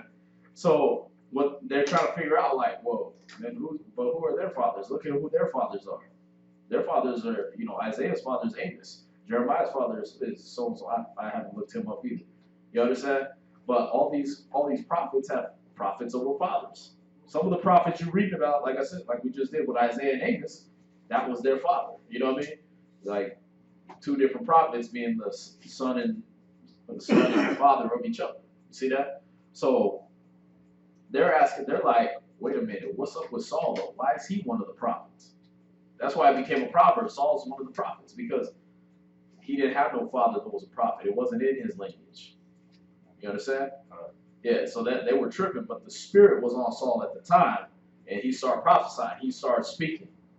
That's what speaking in tongues is. You start actually prophesying. He didn't have to speak in a whole other language. He was actually a person that was not meant to be a prophet, prophesying. See that? Much like most of us are. You understand? We don't descend from, we can't prove and roll out a scroll and say, look, I'm descended from the tribe of Levi, and I'm supposed to prophesy to my people. You can't do it, right? Some of us didn't graduate high school. Some of us didn't graduate college and all that, but we're able to speak on a college level and beyond. Why? Because the spirit of prophecy is on us. Y'all see that? So, that's why people marvel. That's why we got niggas on Facebook that are saying, I'm saying that word because, yes, you're niggardly. You're a fool and you're full of nignoggery is a word I just made up right now. So that's what you're full of because you're sitting there waiting for me to roll out and have a plaque behind me that says I graduated from some white man's school and a white man authorized what I have to say. And you won't watch or listen to us because of that, because we don't have plaques sitting on the wall that says we're PhDs, MDs, BSs, or whatever. You understand? And you can't receive the message because you don't see no plaque on the back of the wall. That's going to be unfortunate for you because you still got told. Y'all see that? So yeah, it was a trip to see somebody that wasn't in the lineage of a prophet prophesying. All right? Any other questions? No. Good. Huh? Good. What about you, man? What's your name, bro? Asa. Huh? Asa. Asa. The 8-year-old king. Yes. Yeah, it's a good name. Yeah. Good name. No questions, though, bro? I'm gonna look through these scriptures. I might have something for you next time. No doubt. What kind of religious background you got? Christian. Christian? Not denominational. Just my family is Catholic, but Yeah. I get it. Yeah, but that's your mind wasn't toward that, right? Yeah. And then you go Christian route, you're not getting the complete story. You know what I mean? I'm not saying we're not Christians. We follow Christ. All right? To the strictest sense of the word, we are Christians, if you want to say that. But we're not gonna put on a 3-hour song and dance. We're not gonna be passing the collection plates around for 15 minutes twice. I grew up with that. That's what I'm saying. I'm not knocking it. I grew up with that. So, you know, we, in the strictest sense of the word, are we gonna read about Christ and believe in Him? Yes. Are we also gonna speak Hebrew and tell you that we're the true Jews? Yes. So it's not Judaism where we cut out Christ. No, it's Jews. We're Hebrews. So we're gonna teach about every Hebrew in the Bible, including Christ. See that? I knew one day was gonna be 10 because we was dealing with this lady with us up, and she said, I tried not to laugh. It was in the face, but she said as long as you accept, you know, the Christian thing, as long as you accept Christ as your personal Lord and Savior, right? Guaranteed going in. So I said, okay, so if I say that, say the sinner's prayer right now, and then 5 minutes from now, I commit a pedophile act, you know what I mean, or I go and murder somebody. Right now, you mean to tell me after I committed that bad sin or that murder, whatever, after I said the Lord's Prayer and I died from doing that, I'm going straight to heaven? She said, yes. That's what church will do to you. That's what church will do to you. It was twins. They'll be like, yeah, and on your deathbed, as long as you say, I'm sorry, then you're in. Right? Yeah, there were two twins. There was a pair of Judite twins. Yeah, that's what leads to stuff like the National, North American Man-Boy Love Association. Yeah, That's what leads to homosexuality being okay and gay parades. That was lesbian. They look like lesbians. They're twins though. They're sisters. So it's, But why? Because I got to justify why I don't follow the scriptures. no, because she's a follower. She's a strong follower of Christ. Because she's not a. She's a Christian, but she don't believe in the Bible. She's a Christian who she's not a follower of Christ. She's a believer of Christ, which makes her a Christian, not a follower of Christ. That's what I'm saying. She believes in Jesus, but she don't believe in the Bible. Exactly. Like, exactly. Yeah, I'll follow Christ, the white man that I see with a six-pack hanging off the cross. No, she never. But everything that came out of his mouth, I'm not with that. Yeah, she never said follow. She just said believe. Right. Like she believes. That's it. Like yeah, like he exists. I believe the sky's blue and I believe. Exactly. That's what I put it. That's the way I put it. And she was like, yeah, I believe. And that's what a Christian is, a believer of Christ. I'm saying, you know my dramatic pause. You're right. You know that. I'm like, yeah.